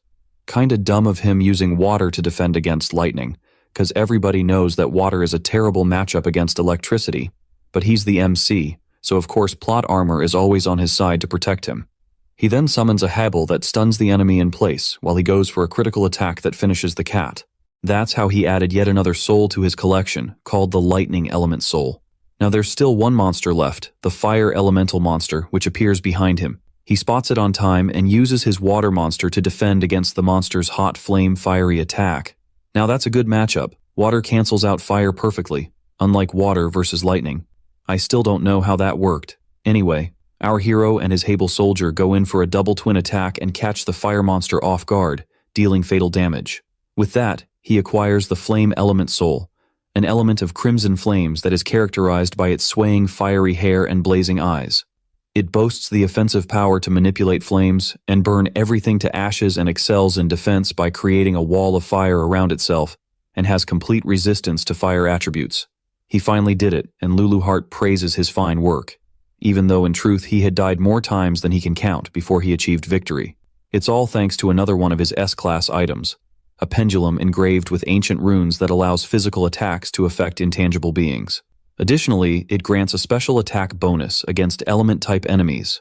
Normally, physical attacks don't work on element-type monsters, along with attacks with the same attribute as the monster like fire against a fire monster, but with his handy item, he can land physical attacks on elemental monsters, and even spirit-type beings as well. Our boy reckons that it would be nice if he could use elemental-type magic too. It would definitely make his work easier, that's for sure. Luluheart, not understanding what he's talking about, moves to their next quest, which is defeating a boss monster. Our boy Yukari has to clean his ears to be sure he heard what he heard right. They've been struggling since they got here, and winning each fight had required him dying multiple times. There's no way she expects him to battle a boss-level monster and win. He would at least have to rank up a whole lot first, so as to gain more class abilities. Of course, once again his pleas are falling on deaf demon ears. She then breaks down the reality of his situation to him. The demon lord he's trying to defeat is far more dangerous, like on a completely different level than anything he has ever faced before. They are just way too strong, with an overwhelming power and a nightmarishly twisted fighting style that is sure to impose sheer madness on whoever is unfortunate enough to be the opponent. If he wants any sort of chance in overcoming that, he would need actual combat experience, not just borrowed strength. All she can do is help from the sidelines, teaching him, giving him items he can use, souls he can control, and magic power. But that's it. He has to be the one to actually save the world, as he is the only hope they have. It's just him. He must think, fight, and conquer to overcome the adversity that is to befall the Earth in 6 years. That flips back the switch in his head. He immediately apologizes for his somewhat cowardly behavior and mans up to his responsibilities once more. She's not worried though, since she only brought him here because she knew he could defeat this first floor. As they face the door to the boss room, she gives him a little much-needed push to step in. If he's going to save the world, this is just one of the things he's going to have to overcome. The boss is a gorgeous elven maiden who looks very calm and gentle, like my ex, but that's not the point. He is going to defeat her, even if it kills him over and over, literally. The boss slowly descends and introduces herself as Serendiana, the one entrusted by the demon lord Luluheart to guard the first floor, and she explains that anyone foolish enough to disturb the demon lord's peace will atone for their crime with their life. She calls upon the all-pervading source of light and gathers it into her staff until it shines like a weapon forged by the heavens, and she hurls a luminous ray faster than a scam link in the group chat. The beam pierces him and ends his life instantly before he can even react. He regresses 1 hour earlier and finds himself staring at the doors again, unable to believe he just got one tapped so casually, and Lulu Heart appears behind him with a smirk as she asks if he already needs her help, but he shakes his head and insists that he is fine. He remembers the beam's trajectory and realizes that although its speed is insane, it flies in a straight line, so if he tracks her staff carefully, he should be able to dodge. With that thought, he boosts his magic power through his soul abilities and steps back inside. Serendiana begins gathering light the moment he enters, and she fires again, but this time he keeps his gaze locked on the staff and jumps aside just as the beam cuts through the air, and though he nearly trips on the landing, he survives.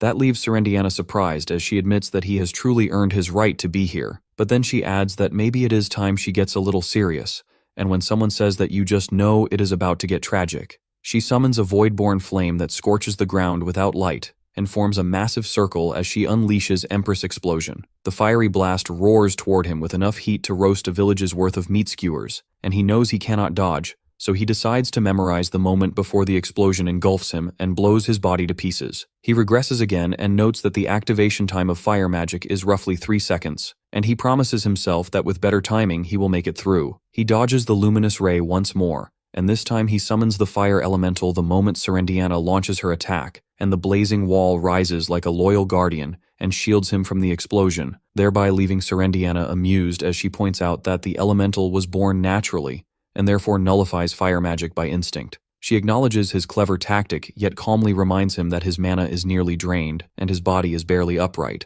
Then flames erupt around her once again and consume him in fire as she adds that he should have used his summon more efficiently, and he dies while quietly thanking her for the advice.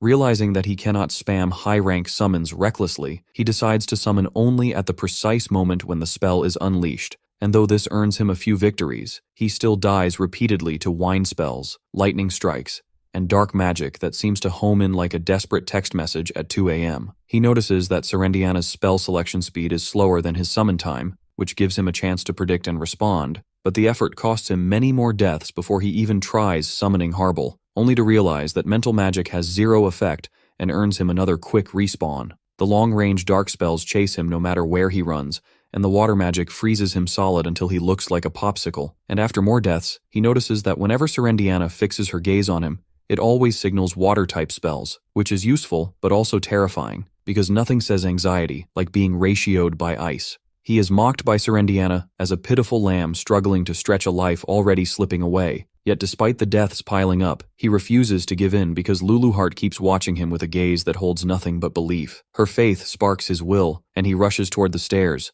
dodging another flame explosion while shouting in defiance that there is no way he cannot do it, and though he dies mid-charge, he inches closer with every attempt until he finally reaches the top and declares proudly that he has at last made it to her feet. Serendiana sighs as though unimpressed by someone surviving on borrowed luck, and she asks if he truly believes this is the extent of her power. Then she releases a radiant glow and warns that only despair lies ahead. She casts the forbidden 9-fold silent chant, and 5 elements swirl around her like a doomsday storm. Fire roars as the earth trembles, lightning splits the sky as thunder rattles the stone, ice spreads as the air freezes into knives, violent winds slice through the chamber like spinning blades, and radiant light drowns it all until not a single shadow remains. She points her staff forward and unleashes the combined barrage with intent to erase him completely, and he can do nothing but stare as the overwhelming force slams into him and annihilates him instantly. Kira and Yumeko sprint down the street as Yumeko struggles to keep up and asks if the Lulu Heart dungeon is really that dangerous. But Kira does not answer her directly, and instead asks if she remembers the large-scale raid incident at Lulu Heart. She nods quickly, saying yes, while mentioning that at the time she was still busy working as a model, so she only caught whispers of it in magazines, and she asks if it was the one that failed spectacularly. Kira replies that it was not just a failure, but an outright disaster, explaining that 6 S ranks and 12 A ranks had been involved, including both domestic elites and foreign guests, yet every single one was annihilated. Yumeko, wide-eyed, demands to know how a raid stacked with 6 S ranks could collapse so badly, as if the boss pressed them with a never-ending combo string that no human reflex could parry. Kira keeps his tone level, explaining that S-rank dungeons are not like the others, since each one is basically its own entire world with rules designed to break people down.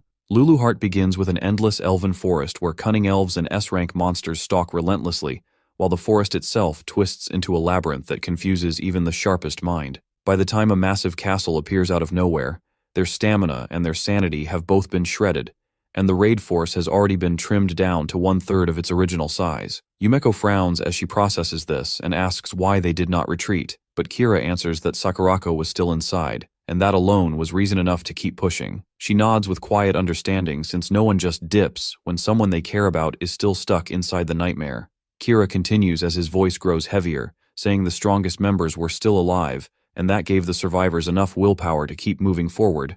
But when they finally pushed through to the boss room, there were only 4 who stood ready. The 4 being himself, Sakurako, Kagamina Kyochiro, who ranked 12th among S ranks, and Jumoku Keika, who ranked 19th among S ranks and was the first guildmaster of the Hayaka Senran Guild. Yumeko practically shouts that this sounds like Japan's all-star team and asks how a lineup like that could possibly lose. Kira explains that for a short while, they believed the battle was even, but that illusion shattered once Serendiana got serious as she unleashed quintuple chanting while secretly weaving a 9-fold silent chant, allowing her to bend all 5 elements at the same time. And in that instant, the raid went from hopeful to hopeless, and it was like watching a game glitch out right when the boss stops playing fair. The scene pulls back into the memory of the dungeon as Serendiana unleashes 5-element magic on Kira, killing him instantly. And when he revives, he realizes that even if he summons souls that each control 1 element, it would not matter since at best he can summon 2 at once. But the cost burns his mana dry in seconds.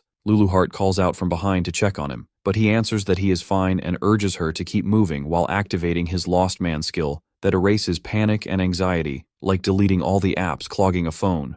Luluheart watches with narrowed eyes and silently realizes what he has done. Serendiana fires a blazing spell, and he blocks with his fire soul while forcing his way forward, but he can barely withstand the heat before another element crashes down and kills him. Again he revives, and again he pushes forward, only to be erased instantly, and he repeats this desperate march again and again, while holding on to the belief that there must be a way through. Each death gnaws at his focus until his consciousness begins to flicker, and he realizes his mana pool will vanish long before he can even close the distance, which means he must find a more efficient approach. Suddenly, Serendiana casts water and his instincts panic, but the spell flies past him, and he is stunned, only to realize too late that it was a feint as another wave slams into him from ahead, a double strike that kills him once more. Frustration floods his chest as he keeps getting clapped by her 5-element arsenal, and creeping doubt wraps tighter around his thoughts as the death panel flashes endlessly before his eyes. Kneeling in despair, he clenches his teeth while admitting that even though Luluheart still believes in him, he cannot find a way to win. In desperation, he reaches for the method Luluheart warned him not to use. He activates Lost Man once again, this time erasing not only panic and anxiety, but also fear and paranoia, and instantly his thoughts sharpen like tempered steel. He tells himself that Luluheart must have had a reason for dragging him here since she always acts for his sake, and it cannot simply be about training or farming items or collecting souls. He admits his weakness out loud, and in that moment a spark ignites as all the battles up till now flash through his mind, revealing the truth that Luluheart made him fight precisely because he was weak. He silently thanks her, while Luluheart only winks and teases him by asking what nonsense he is muttering. Kira grips his weapon tighter as the boss room looms before him once more, and as he steps forward for what feels like the 100th attempt, he tells Luluheart with unwavering calm that he finally understands, and that this time he has found the way to defeat Serendiana. Luluheart tells him to show her the answer he has discovered through his struggles and endless suffering, and with those words still ringing in his ears, he walks into the boss room once more, as Serendiana raises her head and observes him with a faint smile. Minutes pass before she remarks that his method is certainly interesting, because it relies on a truth so simple yet so overlooked, which is the fact that every element is born with the ability to neutralize magic of its own attribute. Flames spiral around his body as her fire spell roars toward him, yet he holds steady as his fire soul shields him completely and forces the flames to scatter harmlessly.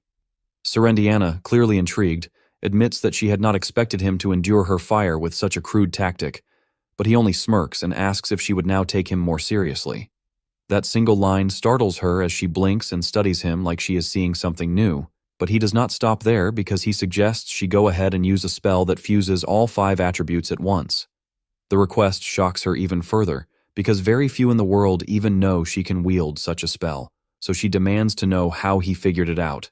But when he refuses to respond, she dismisses him, saying she has no reason to indulge cheap provocations. Still, she adds in a quieter tone that it is the duty of the strong to crush arrogance. As her lips begin to move, his suspicion is confirmed, because a massive magic circle forms behind her, glowing with the radiance of 5 clashing colors, and she tells him she will bury him in a single strike just as he requested. He stands firm in the face of that overwhelming force, waiting silently for several seconds before his figure suddenly vanishes. Serendiana's eyes widen in genuine surprise as she wonders whether he used perception obstruction or concealment magic, but she quickly shakes it off because she knows her mana detection cannot be fooled by such shallow tricks. She closes her eyes and expands her senses, confident she will detect him no matter how faint his mana is, since no living creature in this world exists without mana.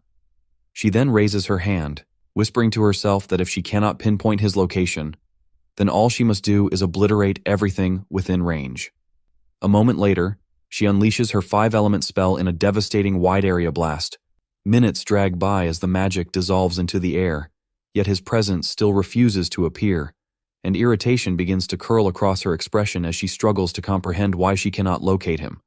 Suddenly, the faint sound of footsteps echoes, sharp and hurried, and she reacts instinctively by casting barriers of light and lashing out with stray bolts of magic as she is still confused over how he managed to disappear. What she does not realize is that he is not below her or around her, but directly above her head, perfectly positioned with his sword raised high. Through endless death and revival, he has pieced it together that Serendiana perceives the world entirely through mana, and when he activates Lost Man to erase not just his emotions, but also his very mana signature, her perception loses all hold on him. As he hangs above her with his sword shimmering faintly, the system window appears in his vision and announces that Lost Man has expired, which means his mana signature has returned. He does not hesitate. Instead, he throws himself down with all his weight, and in midair, he unleashes his trump card, the ultimate ability that defines his class, Soul Absorption at full power, which is the Soul Burst. Serendiana turns her head just in time, her eyes widening in disbelief at the sheer volume of mana suddenly flooding out of him as if an entire army had poured into a single body. She whispers to herself in shock, wondering how a human could possibly carry such overwhelming force. A few hours earlier, he had stood beside Luluheart while discussing the nature of this dungeon, and he told her with a weary smile that, as expected of the most difficult place in existence, the number of souls he had obtained was beyond imagination. He explained that soul absorption, the skill that increases his mana and stats whenever he delivers the finishing blow, had been invaluable so far, but Luluheart only looked at him with her calm expression. When he looked at her with confusion, she told him that if the Soul Leader class truly descended from her, then the true essence of soul absorption was not just strengthening but storage, because every soul he claimed could be sealed within his body like water behind a dam. Those words now return to him as his sword glows brighter with the force of countless souls, not just the monsters of this dungeon, but every single life he claimed through regression. And he knows this strike contains everything he has, past and present. The risk is enormous, since using this power means burning away all his collected souls in one reckless blaze. But he grits his teeth and shouts at Serendiana, demanding to know how many times she thinks he has died at her hands. He has studied her spells, and at this distance his strike will land no matter how she moves. Serendiana steadies her breath, forcing her heart into calm, and acknowledges out loud that he is a splendid human, but she reminds herself with pride that he is not the only one carrying a trump card, because every magician knows the greatest weakness is chanting time, and she long ago erased that flaw. She extends her hand into the air and opens her personal treasure vault, searching for the wand she stored, the one that allows spell casting without even a second of chant. But the instant her eyes scan the vault, her chest tightens in horror, because the wand is gone. Her thoughts spiral as panic blooms. Had her vault been breached? Had some unknown factor stolen her artifact? When she looks up to see him already descending with his glowing blade, she knows she will not make it in time. He roars with every ounce of strength left in his body, declaring that it all ends here, as his sword swings down like a falling star. She throws up a desperate barrier, layers of enchanted light wrapping around her like armor. But even as she does it, she knows the outcome. His strike lands clean, erupting into a cataclysmic explosion that shakes the dungeon walls to their core. At that same moment, the system broadcast blares across the entire world, declaring that the first floor of the Rank 1 Luluheart dungeon has been cleared. Across countless regions, players lift their heads in shock, while in another corner, Sakurako glares at the announcement with furious disbelief. The system then reveals the identity of the player who achieved the impossible, announcing that this challenger has been rewarded with control authority over the first floor, along with authorization to enter the second. Finally, the system congratulates all players, wishing health and blessings upon the world. Inside the Lulu Heart dungeon, a glowing statue of Serendiana rises in the middle of the altar, while the real Serendiana fades away like a disappearing Snapchat streak. Yukari stares at the sight and screams in disbelief that he actually won, but his voice cracks as his body wobbles and his knees give out. He drops to the ground and laughs, telling Lulu Heart that he is completely drained as his soul energy and mana are overdrawn like a college student's bank account at the end of the month. The system screen appears above him and announces that the Lulu Heart dungeon has been conquered, displaying Yukari as the #1 contributor on the ranking board, and that is when Yukari realizes that the system assumes the dungeon is meant to be a group project. The system rewards him with the Rinten, a world-class grade treasure also known as the Ring of Rotating Magic, and the description explains that it nullifies all magic but requires a full-day cooldown afterwards. Before he can even celebrate, his Soul Devour skill triggers automatically and begins eating up the soul of Serendiana, also known by her long prestige name, Serendai Diana Bell Rinswheel, and Yukari nearly panics as he feels waves of souls flooding into him like an overloaded Wi-Fi router. It is overwhelming, but it makes sense because Serendiana's mana output is built like a nuclear power plant. Once the Devour process finishes, the system tries to calculate his contribution, but an error pops up saying his score will be stored until he reaches S rank, since non-S ranks are not allowed on that leaderboard, which strangely brings him relief because he knows explaining the fight would sound way too suspicious if anyone asked, especially since he borrowed Lulu Heart's help along the way.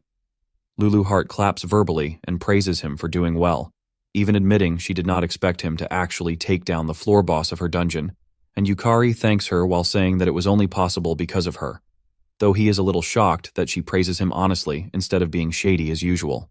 She then asks if her guess is correct that he brought her along because of his low mana, and Yukari dodges the question by asking why she even sent him here in the first place when he is only D rank, then explains his realization during the fight that every time he nearly died, Serendiana's accuracy dropped, which led him to discover that she literally could not perceive him when his mana emptied out.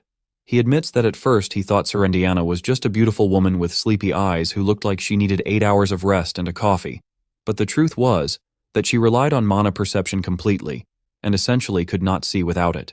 If he had possessed high mana, he might have fought her head-on forever without understanding why she always countered him, but ironically his low mana became his greatest advantage, which convinces him that Lulu Heart sent him here exactly because of that quirk. Lulu Heart listens without giving much of a polite response, because she never bothers with fake pleasantries anyway. Yukari then asks about Serendiana's staff, hinting that Lulu Heart probably recovered it during the fight, and in his mind he acknowledges that defeating Harble and Serendiana does not mean he truly conquered the dungeon, since the ninefold silent chant remains untouched. He vows internally that he needs to become stronger, and Lulu Heart notices his grim expression, sighs, and tells him that he is probably overthinking as usual, then reassures him that he really was the one who defeated Serendiana. Yukari wonders aloud if the discovery of Serendiana's weakness was thanks to the Lost Man skill, and Lulu Heart questions why he tries to separate it from himself when the Lost Man skill is his precisely because he chose it. She elaborates that Serendiana's hidden power was called Elder Vision, which allowed her to perfectly perceive her enemy's mana and predict their actions, and the higher the opponent's mana, the stronger her vision became, basically turning her clairvoyant. Because of that, Serendiana never developed another detection method, so Yukari exploited both her arrogance and her over-reliance on mana perception. He thanks Lulu Heart warmly for explaining, then asks why his soul harvest ability did not activate with his final strike, and she directs his attention to the statue, saying, "Serendiana's soul is sealed there." He squints at the statue but senses nothing, and Lulu Heart explains that Serendiana's mana was so absurdly huge that he simply cannot detect it yet, but as he grows, he will eventually unlock soul summoning. Yukari responds that he cannot even imagine summoning Serendiana since the fight already traumatized him enough, and Lulu Heart suggests they return another day since absorbing Serendiana's mana only increased his capacity and left him completely drained with nothing to spend. She adds that there are still unexplored areas, soul recovery missions, and treasure collections on the first floor, so plenty remains undone. Yukari agrees, saying he is too exhausted to move and would rather go back home. They exit the dungeon and Lulu Heart vanishes, saying she will update the supplemental map. All he wants is a nap, but the world refuses to give him rest as suddenly a knife presses against his back.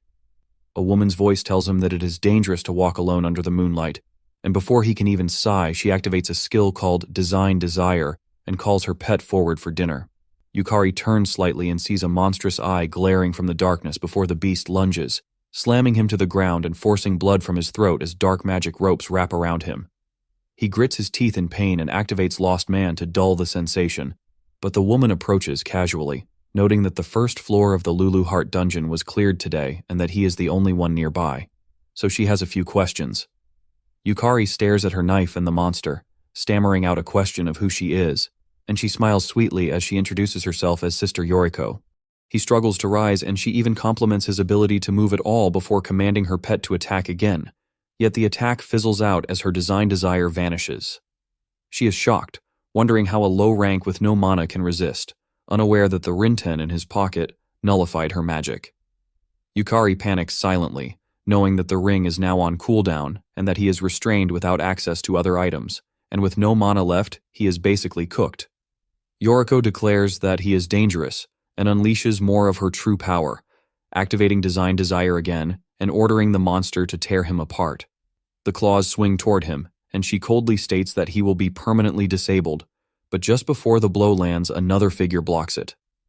Sakurako steps forward holding the beast's claw with one hand and calls Yoriko trash, then looks at her directly and asks what she is trying to do with Yukari. He cannot believe his eyes as Sakurako stands before him, the #1 player in Japan appearing right in front of him, and he wonders why she is here of all places. Sakurako turns to Yoriko, calling her a witch in that blunt way only rivals can, as she explains that she heard someone cleared the Lulu Heart dungeon and came to see who was bold enough to attempt such a thing, but she had not expected to run into Yoriko here. Yoriko greets her with a warm smile as if Sakurako is an old friend instead of a sworn enemy, saying that it is cruel for her to use the word witch and that she should call her sister Yoriko with a little more affection, though everyone knows affection between these two would probably melt into lava in 2 seconds. Sakurako glares with sharp eyes as she thinks about who Yoriko truly is, the holder of the Holy Attributes' strongest saint class, a so-called witch who secretly governs the mysterious Holy Dungeon Church, hiding in plain sight like some anime character who wears glasses as a disguise. Sakurako accuses her of always being good at hiding her tail, making sure no one would ever guess she was in Japan, but says that today must be her unlucky day because now she finally has the chance to erase her.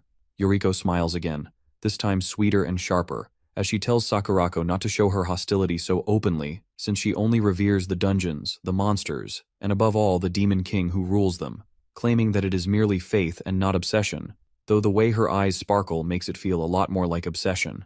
The words make Sakurako's anger rise as she says that she does not care about faith, gods, or kings, but Yoriko messing with her guild was a mistake she will not forgive. Yoriko tilts her head and feigns confusion as if she is some innocent maiden in a play, insisting that she has no idea what Sakurako is talking about and that her only target is Yukari. She explains that the Lulu Heart dungeon's first floor has been cleared today, and Yukari is the key figure behind it. The name freezes Sakurako for a second as she asks if Yoriko really means that Yukari cleared the first floor, but then she bursts out laughing like she just read the funniest meme on the planet, telling her to repeat it because it has been too long since she laughed that hard. She smirks as she says she will let her repeat herself since it is rare to laugh this much, and honestly Yoriko might have a hidden talent for comedy, which is the most backhanded compliment anyone could receive.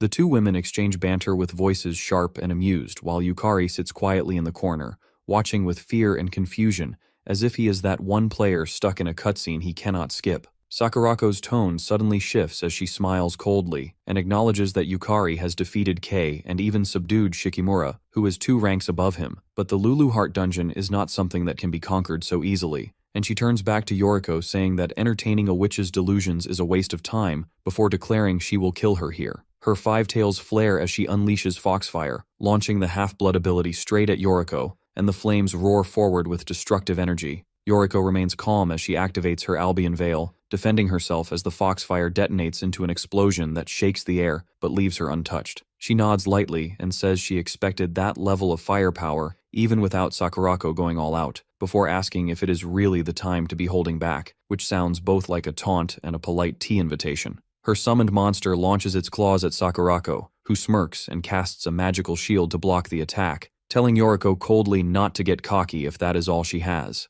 Yoriko orders the beast to activate corrosion, and the claws spread decay that pierces through Sakurako's shield and shatters it completely. Though instead of despair, Sakurako's grin only grows wider, as if broken barriers are her morning coffee. She retaliates by unleashing her black flame butterfly half-blood ability, sending dozens of butterflies to land on the creature's claws before erupting into black fire that burns the monster into nothing. Yukari notices Lulu Heart herself appearing beside him, her form shimmering like a hologram as she tells him that both women hold terrifying magic power, and since his mana and stamina are completely drained, he should simply watch because this is the kind of wall he will have to overcome one day. The kind that makes every gamer stare at their screen wondering if they really want to grind this much. Yukari nods with understanding, deciding to burn every detail into his memory. Yoriko raises her hand as holy lances of light manifest around her, sacred spears formed from the power of a divine castle, and she hurls them all at Sakurako while proclaiming that people are too obsessed with preserving what they call normal, insisting that Earth has been chosen as the land of God, and humans should accept classes, skills, and dungeons as miracles instead of curses. Sakurako responds by activating her double barrier, blocking the spears as she glares and declares that Yoriko's delusions are not worth her time, before unleashing her 1,000 binding chains that wrap tightly around the spears and crush them into fragments. Yoriko smirks as she summons an even more powerful weapon,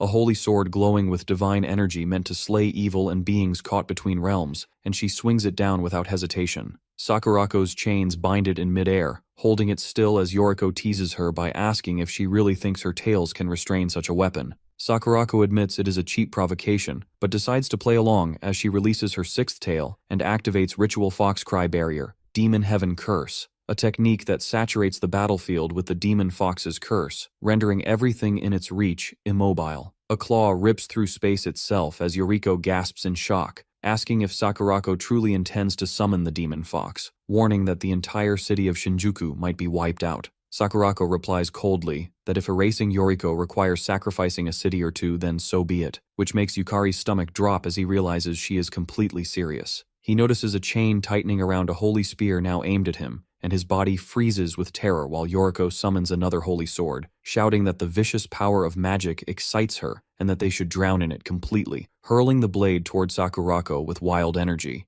At that moment, Yukari hears the system's notification as his health drops below 10% and his Abyss Soul activates, pushing him into an ultra-high state where his magic output skyrockets as if someone just hit the turbo button. He reacts instantly by summoning Harble Soul, and dark bindings burst forth to clasp around Yoriko's hands, stopping her attack. Both women are stunned as they see a D rank restrict the movements of a Saint Witch, and Yukari forces himself to stand though his legs tremble violently, swearing that even if his body collapses, he will stop this fight no matter what it takes. Lulu Heart watches from behind as her eyes widen at the insane sight of Yukari stabbing himself with the holy spear, and instead of dying on the spot like a normal human being, he forces his health down so he can refill his magic. She knows the idea is clever, but she also knows it creates a major problem. Yoriko then bursts into laughter, and her voice echoes like someone just told her the juiciest gossip as she raises her arms and declares that she has received a revelation, and with shining eyes, she screams that Yukari is her destiny before activating her luminous sanctum. In an instant, all the status ailments vanish from her body. Yukari stares, completely floored by how fast she shrugged off effects that should have kept her pinned, as if debuffs were just annoying ads on a phone screen. Without wasting a second, Yoriko conjures a holy sword of pure light and hurls it at him while shouting that her plans have changed and she is now taking him for herself. The words strike like an overbearing love confession dropped at the worst possible time, and Sakurako explodes in rage as she unleashes her 7-tail skill. She screams that Yoriko should not underestimate her as flames whip around her tails and her hair glows like wildfire. Then she catches the holy sword in one hand and throws a blast of raw magic with the other, yelling at Yukari that if he dares get in her way, then she will kill him first. Above Yukari, heavenly thunder butterfly forms, and he looks up just in time to see it shimmer into existence, and he feels his stomach sink because it is so fast that his empty mana reserves will never defend against it. The butterfly explodes the moment it lands on him as light and thunder crash in a blinding flash, and a dense fog spreads through the battlefield like the aftermath of a cheap smoke machine at a concert. A voice then cuts through the haze, steady and sharp, declaring that it made it just in time. Kira emerges from within the fog, his face with a glow as he blocks the destructive strike, and he yells at both women that enough is enough, as Shinjuku cannot survive a battle like this without becoming a smoking crater. He says that if they really insist on continuing, then they will force his hand. Sakurako narrows her eyes and speaks with icy calm as she asks if Kira truly believes he can defeat her. He simply shrugs and says that maybe he cannot beat her, but he will not lose either, and that simple line rattles her composure more than a dozen attacks could, leaving her visibly frustrated, yet speechless. At that exact moment, Sarah bursts into the scene as she calls out to her big sister, and Sakurako's head snaps around in shock when she sees her little sister standing there. Sarah shouts that Yukari is her benefactor, and she begs for a chance to heal him, her words sharp with determination. Sakurako exhales slowly, her anger cooling, and her eyes flick toward Kira as she mutters that she cannot believe they dragged Saera along. Kira answers smoothly, explaining that they sensed a massive magical reaction on the way, and called Saera immediately, because when it comes to calming Sakurako, no one else stands a chance, and besides, Yumeko and Saera being close makes it all easier. He then turns toward Yoriko and asks what she intends to do.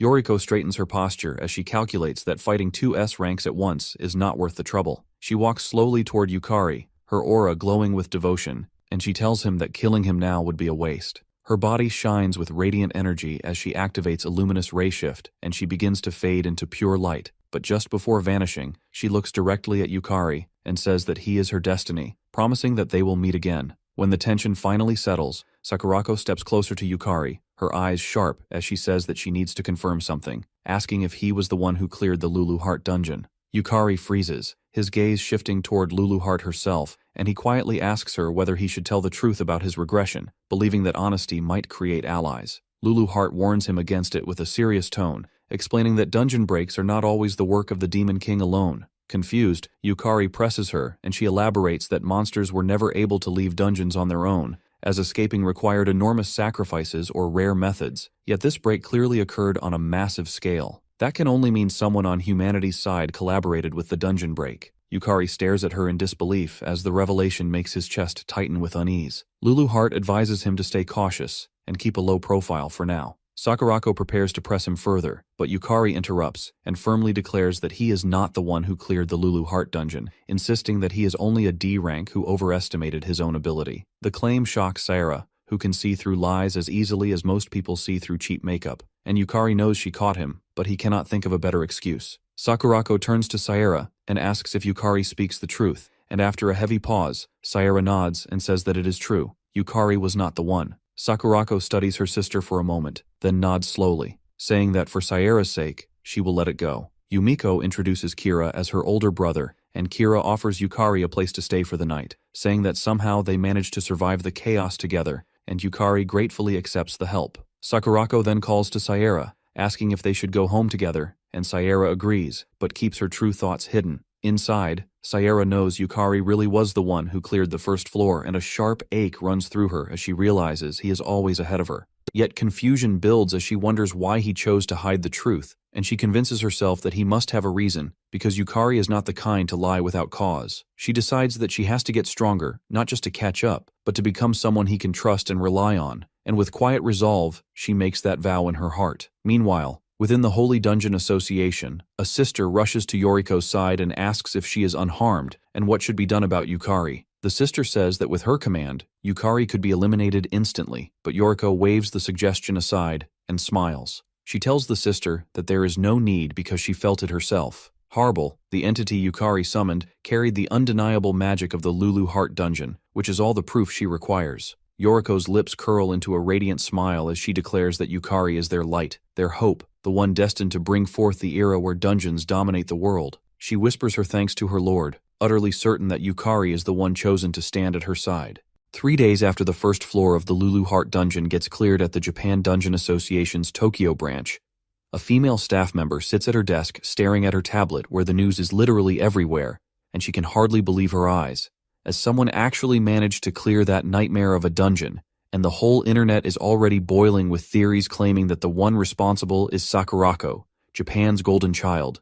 But the staff shakes her head because she doesn't buy that theory. While she scrolls through the trending posts, Yukari quietly steps forward and politely excuses himself as he asks if he can request a rank-up procedure. And the woman jumps slightly because she was too distracted and quickly apologizes.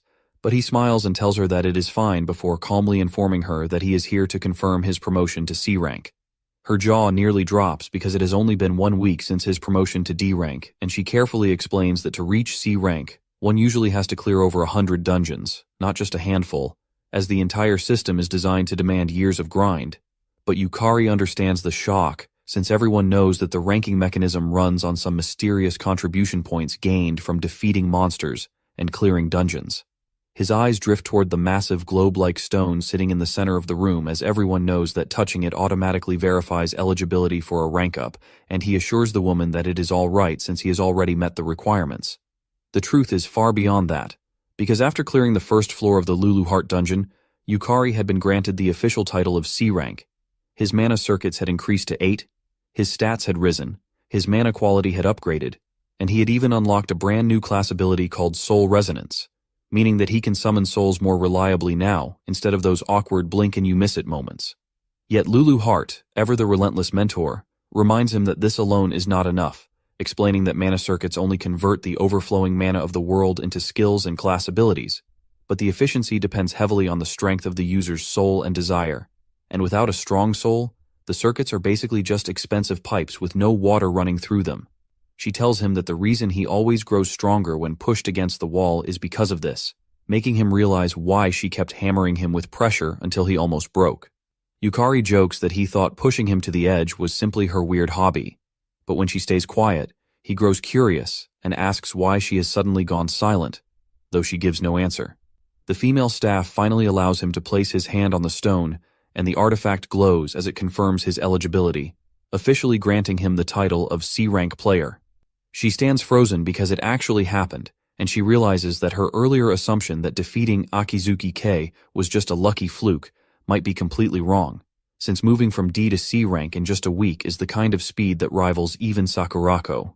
She silently wonders what kind of dungeon he had to clear, and for a brief second, her mind drifts toward the Lulu Heart dungeon before she dismisses the thought as completely impossible. Shortly after, Yumeko comes rushing over to congratulate him, and Yukari thanks her while she remarks that she cannot believe he has already caught up to her in rank, which feels surreal, since just last week he was a full rank below. She adds that her brother was impressed by his performance during the previous night, and then asks if he would consider joining the Sakura Dragon Guild because she believes they would give him a solid position, especially since the guildmaster is Kira himself. Yukari shakes his head and replies that he plans to go solo for now because he still considers himself inexperienced and wants to grow at his own pace. Yumeko nods and tells him that she will not pressure him, but warmly adds that he will always be welcome in their guild. Later that day in the cafeteria of the National Player University's East Building, Yukari sits quietly while eating, and through telepathy, he asks Lulu Heart if it is really okay for them to be attending university so soon after such a huge incident. Lulu Heart explains that the soul cannot just keep fighting endlessly as it would burn out without moderation, so daily life and rest are necessary, and though Yukari insists that he feels guilty for relaxing when another dungeon break is inevitable, she counters firmly that guilt, impatience, and anxiety are also valuable emotions. Realizing there is no point in arguing when she sounds so sure, he simply accepts her words, though he still feels awkward since he has skipped every class since returning to the past. And technically today is his first day at the university. Back in the previous timeline, he hardly made any friends, and the same awkward energy starts creeping back. As he eats, a soft voice asks if it is all right to sit with him, and when he looks up, he sees Saira standing there with a smile that could calm a storm. And though he tells her that she can, he becomes uneasy because he cannot figure out why she sat beside him specifically. He guesses that Saira is still concerned about the lie he told earlier, and quietly thanks her for covering for him, while at the same time Lulu Heart floats nearby, leaving him wondering whether he should explain the whole Lulu Heart dungeon situation to Saira. Without him realizing, Saira activates her Eye of Truth skill and instantly sees a green aura surrounding him, the color of guilt. But instead of confronting him, she smiles warmly and tells him that she does not know his circumstances, but she will not doubt him, and that if he ever wants to talk, he can rely on her. Her words hit harder than expected, and Yukari finds himself genuinely touched. Sayara then mentions that she heard he transferred to the player education department after being promoted to C rank, and he confirms it, explaining that it is apparently rare for a first-year university student to reach C rank since players can only start after turning 18, and most people spend at least a year grinding from F to E rank before even thinking about higher levels. Hearing this, Sayara thinks to herself that she has finally caught up to him a little, but in reality, she has already been left behind again, and though she tries not to show it, she feels the gap widening. Her thoughts are broken when Yukari congratulates her on ranking up to D rank, assuring her with total confidence that she will not only surpass him, but climb all the way to S rank. And though she silently verifies through her skill that he is not lying, she still cannot understand why he believes in her so strongly. Thanks to his words, her confidence shines brighter again, and she swears to herself that she will meet those expectations. She asks if he has decided on his class and tells him that she is in class 11, while beside him, Lulu Hart yawns like she just pulled an all-nighter. Yukari replies that he has been assigned to class 13, and Sayara's eyes widen as if he just said he enrolled in a chaos cult. When he notices her reaction and asks if there is a problem, she brushes it off, but eventually admits that class 13 is composed of unique individuals picked purely based on ability regardless of their year, meaning he is about to walk into a den of eccentric prodigies. Yukari simply nods and says that there is an orientation later with greetings from his classmates, so he is looking forward to it, even if he does not understand her nervous tone. Later, in front of the C-rank dungeon called Gusion, Yukari kneels on the grass holding a sign that says, "Today's baggage handler," while a female player glares at him demanding to know what is going on and why a first-year weakling has been dumped into their group. This fiery woman is Aoba Komori, a C-rank berserker with unknown skills, and her voice practically shakes the trees, but Suji Naruse, another C-rank with the night class, lazily replies that he has no idea and guesses that Yukari is probably just here to carry bags. Not far away, Yuto Kagami, an elementalist with equally unknown skills, yawns like he would rather be anywhere else. Komori then turns back to Yukari and warns him not to dare step in her way, threatening that she will kill him if he becomes a hindrance, and though the mood is heavier than during an exam season, Yukari awkwardly laughs it off and replies that he will do his best to learn from his seniors. Looking at his 3 powerful classmates standing around him, he realizes that this dungeon raid is about to be way more troublesome than he expected. Naru summons the party as if he's going to share the secrets of the universe, but simply informs Yukari that what he has to do today is transport equipment and procure materials, clearly warning him to stay away from fighting and wasting experience points. Yukari beams happily, because being told to work less is really a pipe dream, while Lulu Hart bursts out with anger that could result in paint being stripped from walls as she questions why she even has to work with them and suggests Naruse just go to the dungeon alone. Yukari elucidates with the snobbery of one who has repeated the same thing too many times that to enter a C rank or above dungeon he must be in a party, and if he wants to raise his player rank then he is essentially not given any other choice. Yukari remembers how, before the reset, he longed to be near dungeons since he used to work part-time collecting resources in their vicinity, and where he would have traded his right arm for being in this situation today. But at the moment he can't say in public that he cleared the Lulu Heart dungeon, so he doesn't have any significant victories to flaunt, and due to this, he's relegated to this weird purgatory where his superiors are sidelonging him suspiciously. Lulu Hart leans her head slightly to one side and asks if he remembers the conditions, and before he can respond, Yukari quickly recites them from memory, telling her no swords, no weapon or equipment beyond what is on the approved list, and no soul summoning allowed. Lulu Hart smiles in affirmation, reassuring him he remembered correctly, and then reveals that today he will be fighting monsters bare-fisted, instructing him to channel his magic into his fists. Yukari feels a thrill of inner satisfaction because he has been practicing martial arts for the past few days, and this is the ideal time to demonstrate improvement, so he plans on doing so when the time comes to show the moves he has learned inside the dungeon. Aiba Kodori looks around suspiciously and wonders aloud why no individual monster is turning up. Yoto, it seems, with the hawk's eyes but a toddler's patience, asks if they will be the ones to get the glory if they happen to be successful in clearing the dungeon, and Kodori lets out a deep breath and responds that the university only really takes notice of high-ranked players with real achievements. Just then, Yoto points out into the distance and declares that he can see something. 2 golem beasts amble into view, and Kodori does not wait, charging with so much confidence as to seem that she has already won, as she swings down her sword with all her strength.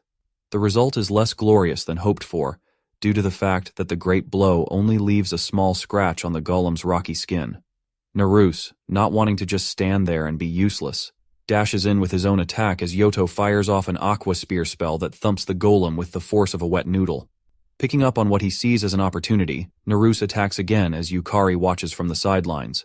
Yukari surveys the battlefield and notices that the formation is simple, as there are 2 frontline warriors and 1 backline wizard, but the coordination seems haphazard, as if 3 individual players are dumped into a group project where no one knows what anyone does. Their individual skills are fine, so they manage to keep together long enough, but Yukari, to himself, believes that it is basically duct tape teamwork. He wants to step in and battle one of the golems, especially to reap its soul, but he is also aware that his mission for today is to bear the gear, and poaching experience from seniors would be in poor taste, the kind remembered for all eternity. Back in the fight, Kodori growls and unleashes a strong blow against the golem, and Yoto closes in to support her with electric magic that crackles along the golem's waist. Kodori capitalizes on the chance, jumps high into the air, and comes crashing down with her Rampage Crush skill, shattering the golem into pieces. Without missing a beat, she sprints towards the second golem like someone hurrying to grab something on a time sale. Yukari estimates they will be just okay on the second one, and he suspects that if they keep this up, they will have it done in 10 minutes. What they all lack is the awareness that there is a third golem quietly standing in the corner like a house guest nobody wants. Yukari notices it and feels that his seniors are too focused and starting to look tired, so he makes the split-second decision to take action into his hands. He storms forward to the hidden golem, concentrates his magic into his fists, and bashes it square in the face of stone. His bones shake from the impact, and the golem stumbles but does not fall, so he clenches his teeth and recharges with magic, realizing that his mana control for his fists is not as developed so far as that of swords. Not wanting to leave it incomplete, he delivers another punch that slams into the head of the golem, and this time, the beast shatters into rubble. Yukari stands gazing at the remnants for a second, both stunned and silently impressed, and he makes a mental note to do that again when the next opportunity allows.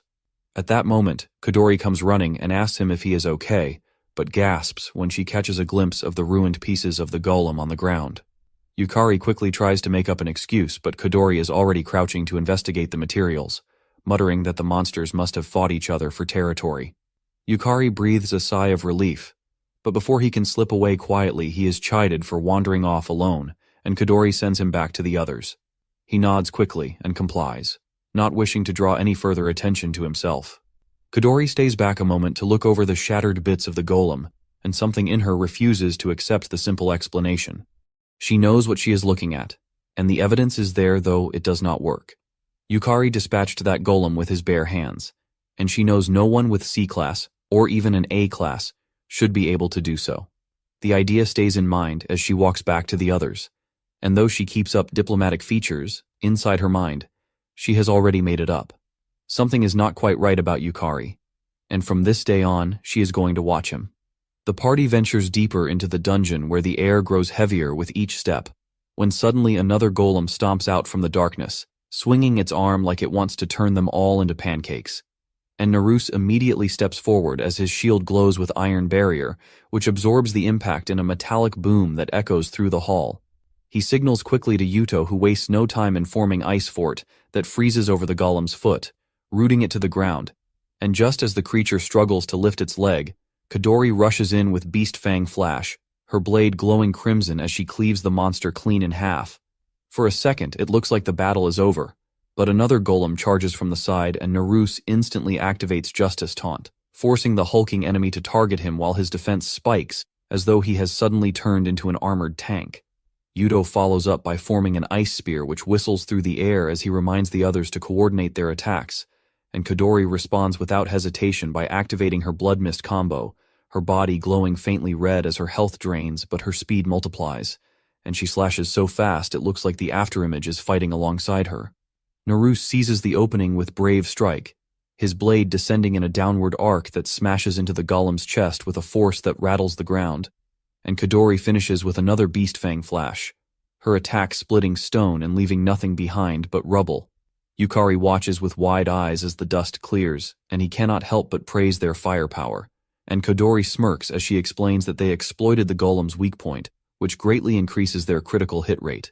Curious, Yukari asks what exactly she means, and she tells him that her berserker class allows her damage to multiply when conditions are met, like striking vital points or attacking incapacitated enemies. Though the drawback is that she can only dish out heavy attacks, which leave her wide open. That is why Naruse takes the role of the knight who draws attention, while Yuto supports from the back with elemental control, and once they create an opening, Kodori swings in for the lethal blow. Yukari realizes that the fight he assumed would trouble them has been handled with practiced rhythm as the three upperclassmen move like gears in a clock, their experience smoothing out each flaw until the enemy is taken down. Naruse inspects the shattered remains and comments that the monsters are tough but not numerous, though the issue is that it drains too much magical power to defeat even one, and he proposes retreating or taking a short rest. Yuto disagrees firmly, pointing out that the dungeon does not spawn large numbers and that they have no time to waste, which confuses Yukari until Naruse explains that they are already in their 3rd year, and this is scouting season. Right now they are only C rank, but if they fail to reach at least B rank soon, they can forget about joining a decent guild, and even if they manage to get in somewhere, they will only be treated as bottom-tier grunts. This shocks Yukari, because in his eyes, just being able to live as a player is already incredible. But then Naruse casually mentions that Sakurako had already reached S rank by the time she graduated. Yukari nearly chokes, and when Naruse explains that there are rumors she cleared the Lulu Heart dungeon, Yukari blurts out a startled question. Naruse shrugs, saying it is only a rumor, but when it comes to clearing a dungeon like that, who else could it be? And Yukari realizes this is what the public believes. For now he decides it is better to let that misunderstanding stand until he solves the mystery of the dungeon break, because the last thing he needs is attention pointing his way. Yuto suddenly turns serious, warning Yukari not to interfere in their battles and reminding him that he is only here to observe, not to get flashy. And though Yukari is caught off guard, he agrees.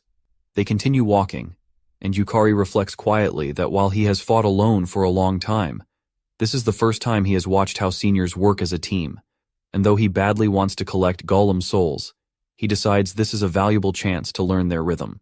But then the air shifts, heavy and unsettling, as an ominous presence presses against his senses, and he quickly turns around shouting for everyone to run, though it is already too late.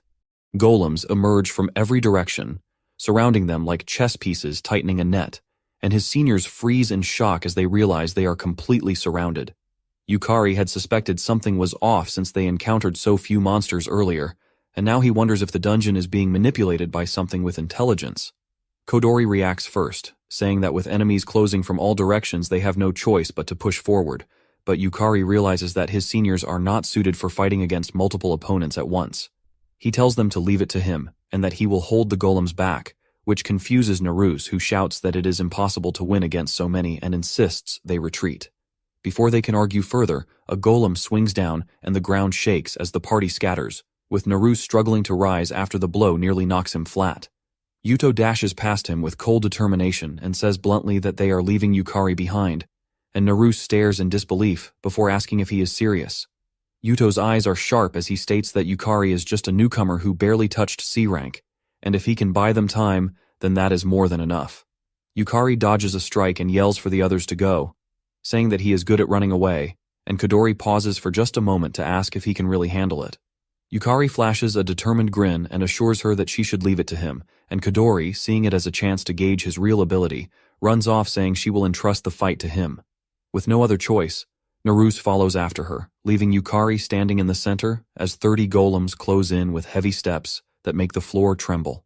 He quickly counts their number and realizes that if he drops his backpack, it will be crushed in seconds, so he tosses it into the air, summoning Lulu Heart as he asks her to infuse him with mana while he draws the enemy's attention. Lulu Heart appears and sighs, saying that he is still as soft-hearted as ever, but Yukari shakes his head and replies that his body has gone dull from just watching, and now is the time to stretch his legs. Then, with fire in his eyes, he declares that this is the perfect moment to collect souls. A few days prior within the Holy Dungeon Church, Kodori kneels beside the altar with her mouth moving to pray, when gentle footfalls resound through the vacant hall, and Yoriko draws close. Kodori opens her eyes with joy, greets her warmly as if seeing her is always the best part of her turbulent little existence. Yoriko smiles politely by way of greeting, stating that she has summoned Kodori here to request a favor. Kodori, ever off the wall and eager to jump into flame without second thought, promptly asserts that Yoriko can order her however she likes, and she will execute the mission even if it means giving her life up. To hear that blind devotion is pleasing to Yoriko's eyes, and she bends forward while asking Kodori whether or not she is still studying within the university. Kodori assures her that she is studying, her voice nearly bubbly, until Yoriko's voice drops to a murmur and tells her precisely what she is after. Yoriko instructs her to get close to Yukari. The words wipe away Kodori's usual manic smile, and her expression turns serious as she asks whether Yukari is a new elimination target. Yoriko shakes her head and clarifies that it is not an assassination. She explains that Yukari is an important piece in fulfilling their long-term wish. Yet as a vessel, he is still immature, his soul fragile and easily shaken, and for that reason, he must be sharpened.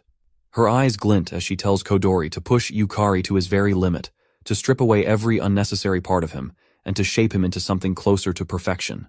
Kodori tilts her head, confused, and asks how she is supposed to achieve such a task. Yoriko replies with chilling calmness that she simply needs to drive Yukari to the brink of death. There is no need to hold back, and if he dies, then that would merely prove that this is the ceiling of his potential. Kodori stares for a moment, keeping a serious and determined expression, as if to ascertain that she will complete her mission no matter what. Back in the here and now, Yukari stands against a horde of golems, their heavy footfalls booming across the floor of the dungeon as they charge.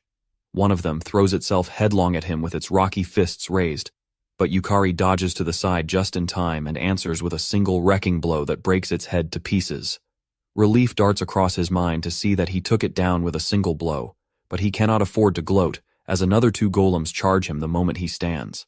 They swing with fierce force, but he leaps out of the way just in time, and their massive forms collide with each other with enough might to blow their cores apart. Without hesitation, he pulls power into his fist and punches the head of another golem, destroying it with a shower of dust. He turns, swings again, and another drops.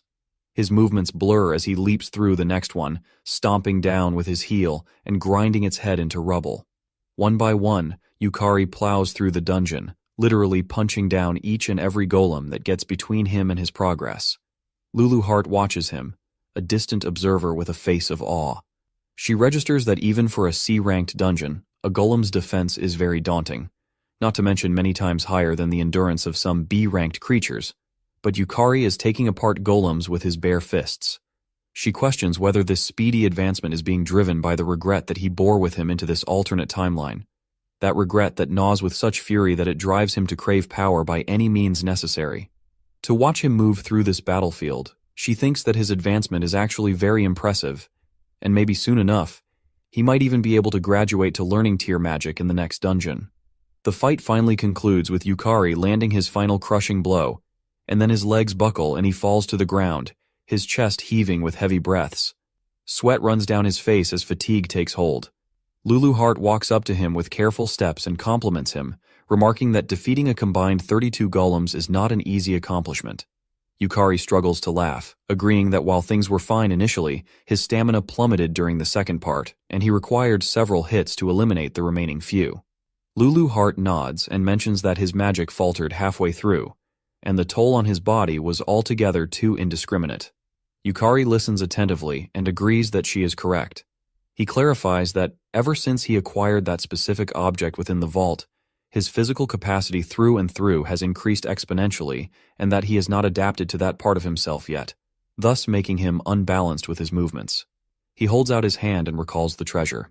The first is the S-rank Grand Strength Ring, which greatly amplifies the wearer's physical strength and power. The second is the S-rank Harden Ring, which reinforces defense and lessens incoming physical damage. The third is the S-rank Windblaze Bangle, which boosts speed, sharpens evasive movements, and enhances consecutive attacks. With these three artifacts, Yukari's base power has soared far beyond what his body is used to handling, and adjusting to the sudden change proves to be more difficult than expected. Even so, Yukari's mind drifts back to the fierce battle he had witnessed between Yoriko and Sakurako, a fight so overwhelming it carved itself permanently into his memory.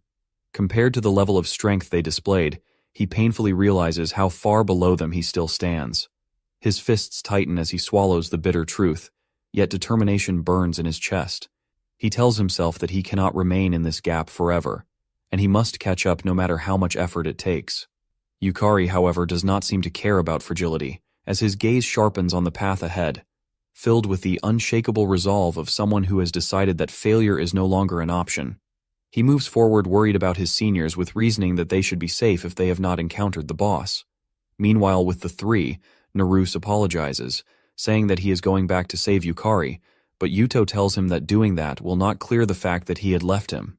Naruse agrees but insists on at least retrieving his body, but he is cut short by Kodori, who declares that they should head to the boss room to clear the dungeon.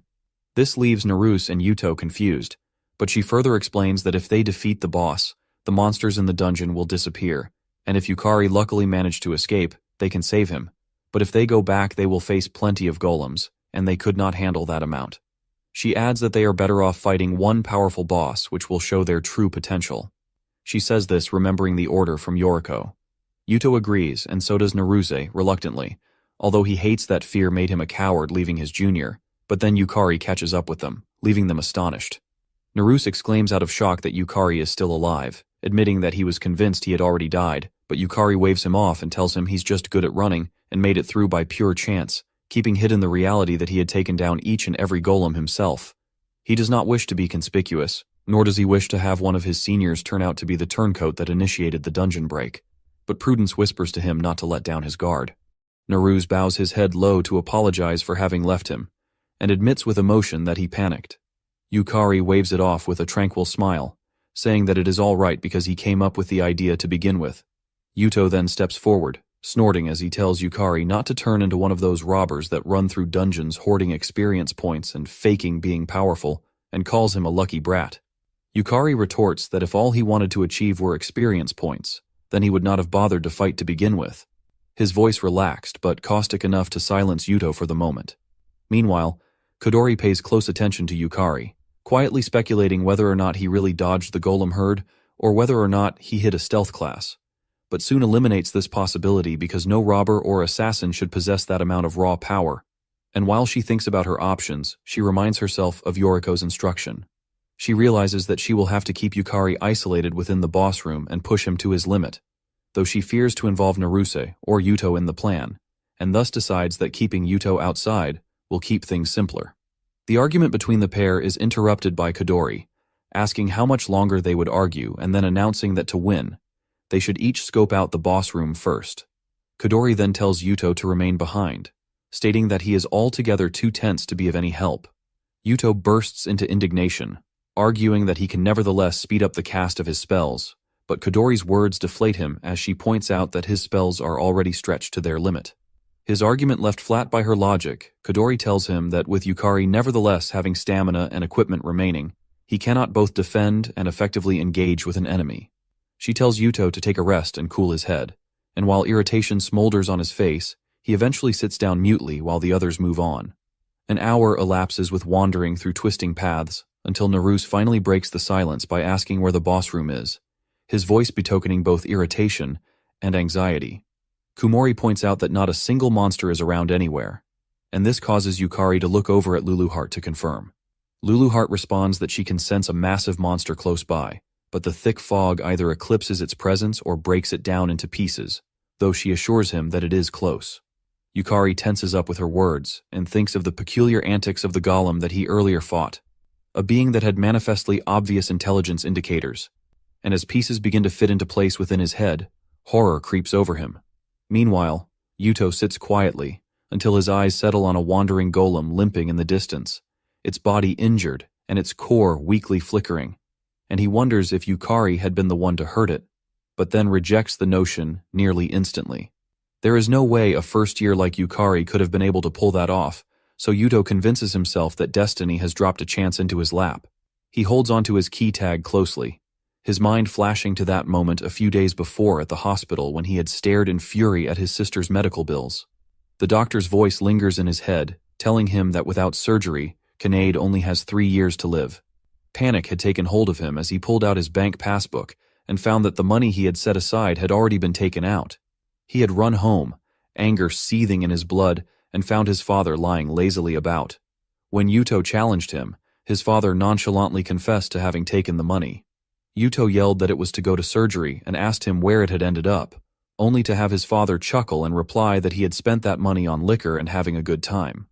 Yuto's fist had punched into the wall, the pain of splintered wood mingling with his fury as he thundered, that even if his dad had left them, he could defend Kanade by himself. But his dad had only smiled and told him to buckle down and then walked off. Now, back in the present, Yuto reminds himself that he can afford to waste no more time because taking down even one golem will be enough to send him to B rank. And with B rank, he can get into a high-ranked guild, one that pays better and offers perks that will pay for Kanade's care. He clutches his tag, muttering bitterly that the world is trash and that he can never trust anyone ever again, and then turns on his hydro spike and plunges it into the battered golem, destroying it with a single blow. Elation bursts inside his chest as he reminds himself that being an elementalist means he can take advantage of holes and can go against many attribute classes. But his glee breaks when the wreckage starts to move. The broken bits writhe and convulse as a tide of overwhelming power floods through the chamber, and Yuto's eyes go wide with horror as the dungeon boss slowly rises. Epiphany pierces him as he realizes why the boss had been such a pain to track. It had been concealed among its pieces. He turns to retreat, but before he can take a step, the boss's enormous fist crashes down and sends him tumbling into a wall.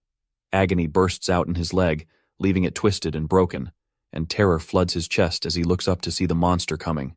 The boss is faster than any golem Yuto ever witnessed, its strength radiating like a tempest, and when it raises its massive fist to deliver the finishing blow, Yuto holds onto the minuscule keychain Kanade once handed him and mutters her name. Powerless, he shuts his eyes, knowing the end is near, but in the final moment, a hand blocks the blow. Yukari stands between him and the boss, his arm pinned against its enormous fist, his face set firm as he informs Yuto that he gets why he is desperate to level up and make money, yet requests him, this one time only, to please allow him to assist. Yukari finally finds out that all of those small golems he beat before were just pieces of this big, ugly boss one. And actually, that does make a lot of sense, because the thing does look like the sum of all mini golems put together after a week at the gym. He returns to himself when Yuto yells at him to watch himself, just avoiding the boss's second fist coming straight at him. Unknown to him, he stops the golem's fist mid-swing and pushes it away from Yuto, his trailing foot sliding back as he digs in, then drops down low and slams the boss with all his strength. The strike sounds insane, like a wall collapsing, and the smash knocks one of its arms clean off. The boss staggers back but refuses to fall, as if it's too stubborn to accept defeat. For a second, Yukari thinks that might have done it, but of course this monster decides to flex and grow a new arm like nothing happened. Lulu Heart pops in all calm, saying that the boss can do that because it's made from a bunch of golems mashed together, and Yukari's just like, cool, that's totally fair. However, she promises that it is not invincible, so he grins and flips on his soul trial, his mana bursting out so violently the air shudders. Even though he can feel the debuffs slamming him right away, he doesn't care. He swings again, negates the debuffs, and together with his lost man skill, slams with greater power, yelling one more time. Before the golem can even blink, Yukari's already there, throwing a combo so fast it's like watching a cheat code in action. Yuto just stands there frozen, watching this madness and wondering if Yukari is still the same C rank as them or some final boss pretending to be a teammate. When the others catch up, Naru sighs, saying that they believe they finally caught up, and if they acted now, they'd only mess it up. So they all just stand there and let Yukari leave, and even Kadori, typically stoic, looks like she's seeing the very gods in action. She keeps whispering about how Yukari's mana circuits are on another level, how his mana flow doesn't make sense, and how his output's breaking the math. The boss, clearly tired of being embarrassed, roars and summons a small army of soldier golems, flooding the place like some clay parade no one asked for. The team stops as the ground starts shaking, but Yukari simply rolls his shoulders, looks back once and summons Harbal, who looks bored out of their mind but could still take out all the golems with one wave. The soldiers stop moving and Yukari moves at lightning speed, beating them up one by one until nothing is left but rubble. Yuto can't believe his eyes because somehow or another Yukari just called a familiar that can dump out a big area stun, like it's a simple thing, something that's meant to be top-tier magic. The dude can't even figure out whether Yukari is meant to be a warrior or a summoner, and quite frankly, no one can blame him.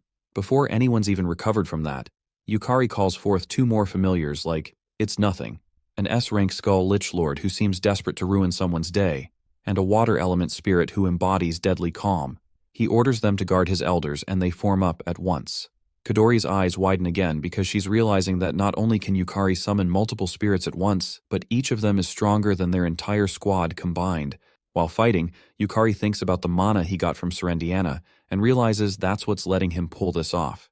It's still hard for him to use their special magic, but he knows they can protect his team. He even asks permission from Lulu Heart to use them as bodyguards. And she says it's fine if he does not expect them to attack, but warns him that he has to beat the boss alone.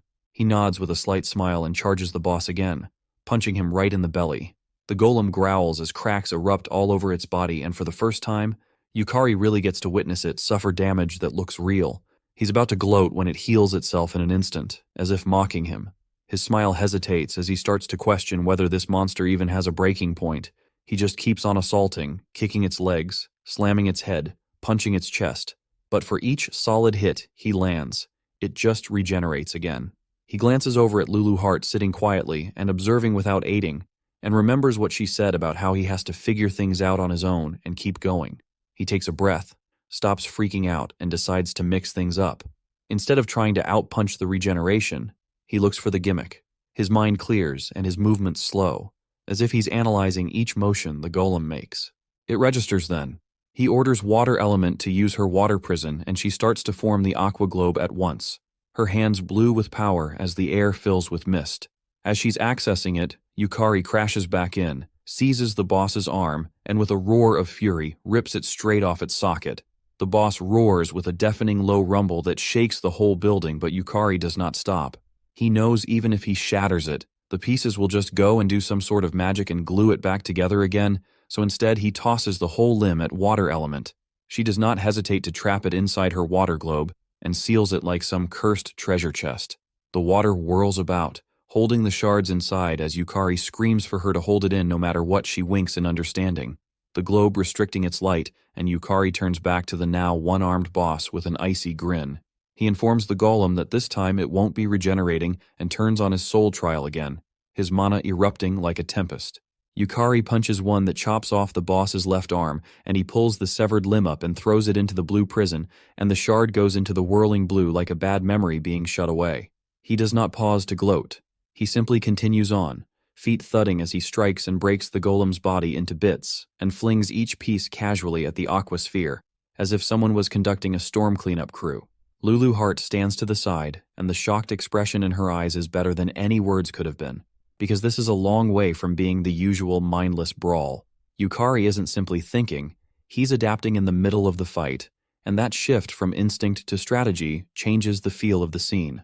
The water prison is not being used as a method to attack back, it's a repository to block regeneration, and one such decision alters the entire equation of the fight.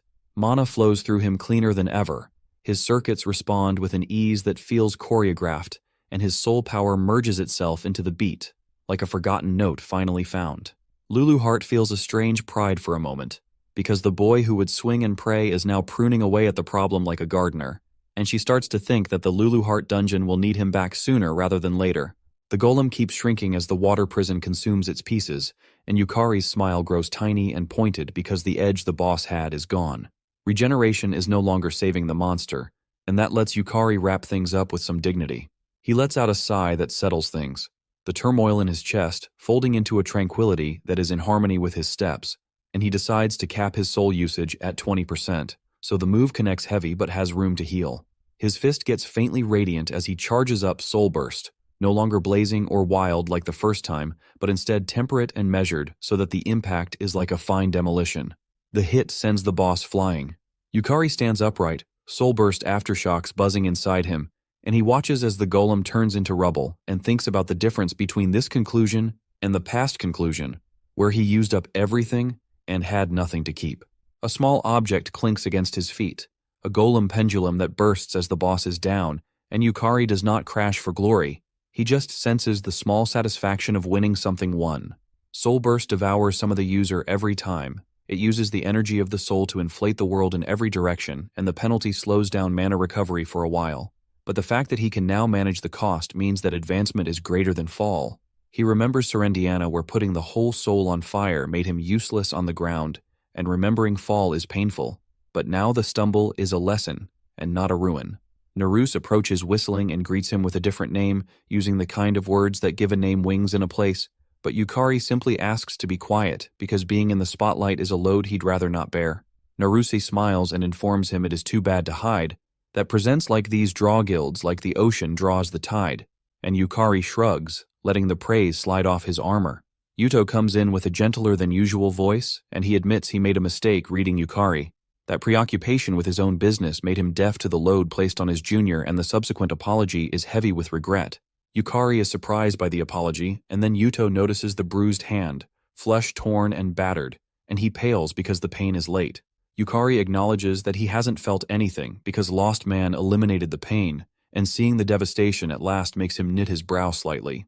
The arm looks busted, swollen in ways that show function is compromised, and he stands with loss more interested than melancholic. He tells Yuto in low tones that the worthless arm is a price he pays if it will protect all of them, and the words fall flat and honest, undecorated with show or fanfare. Yuto can't conceal the shock of hearing anyone trade limb for lives so easily, but there's a respect born too that changes the space between them, a knowledge that intention goes deeper than skin. Yukari produces the key tag from his pocket, and he hands it back with a faint smile, saying that there's always a cause for every strength, and Yuto takes the pick softly, saying that he knows and hopes their ends meet someday in the future. Kodori notices with a furrowed brow that expresses curiosity and caution at the moment, and she begins piecing together the jigsaw of why Sister Yoriko has eyes on Yukari. From the perspective of the Holy Dungeon Church, the immediate reality is simple and interesting. A skilled fresh junior, who does not fit the rulebook, is more fun to have than a boring life. Far away in the church, the situation progresses through Saint Dominance, and Yoriko watches with a smile since her live broadcast shows mana levels and movement. Yukari channels an A-rank level ability through C-rank circuits, something that would reduce any user to ash, but instead his body accepts and diverts the power like a jury-rigged bridge that somehow stays together. The anomaly thrills her because it promises novel information, a crack in the presuppositions about circuits and caps, and the potential for discovering what enables him to disobey the rules, makes her eyes gleam like a scholar on the verge of opening a tabooed book. Kei Akizuki is to her side, the nightmare skill player who critiques players by tearing them apart, and he gives a nod with a voice which carries the kind of dark humor that smells of danger. Yoriko says she is glad she saved Yukari, even if it meant stepping on Hayaka Ryurin toes and facing Sakurako's glare, and she jokingly jabs him to abandon the newbie killing habit and select a class that is more appropriate. He grins that newbie killing is the quickest way to disassemble how skill and classes work out, and Yoriko says he is a philosopher in a compliment and admonition hybrid with amusement. The subject turns towards obsession as Kei Akizuki inquires if he may study Yukari when the time is right, and Yoriko's smile grows cruel in pleasure, telling him to call her when the time is right, because she is curious too. Her plan to provide Kei Akizuki with a means to obtain classes he wishes is half test and half ceremony, and the possibility of it thrills both of them, because science and madness are the same flavor when discovery is the goal. Kei Akizuki kneels, he vows obedience, and in that unspoken oath, the two make a bargain, which will spin a new pattern around Yukari.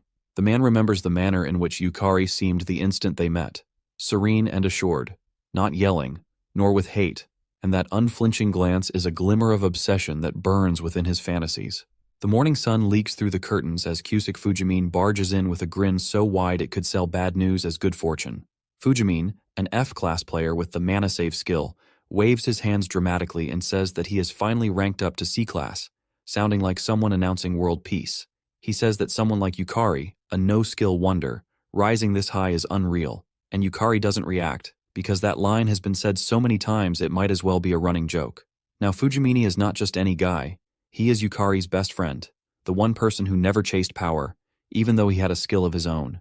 He always said adventure life was too risky for a normal man, that dying for loot was not on his bucket list, and that had not changed even after the world changed. Yukari's chest tightens a little, remembering the past timeline, the one before regression, where Fujimine had done everything to keep him away from the player path, calling him talentless and hopeless every chance he got, not out of cruelty, but fear. The memory burns quietly as Fujimine snaps him out of it with a soft slap on the back and tells him to stop zoning out like an old man lost in a grocery list. Fujimine puffs his chest and calls Yukari a celebrity now, saying he is the prodigy of the year, the first since Sakurako to reach C rank in under a year, and Yukari grumbles for him to stop glazing and get to the point. Fujimine laughs, clearly entertained, and asks what the favor is this time. Yukari tells him straight that he needs a party member for a C-rank dungeon run, and Fujimini tilts his head, asking if he is just there as a name filler. Yukari nods and explains that it is a formality. Someone has to sign off to make the system let him in, and that he can just wait at the entrance and chill. Fujimini agrees after a bit of teasing, saying he wants to see if Yukari is really as strong as the rumors say, that the thought alone makes him hyped. Yukari is about to say they should plan the date for the raid, but Fujimini cuts in, declaring that he is coming inside too. That makes Yukari blink like someone misheard the price tag on an item.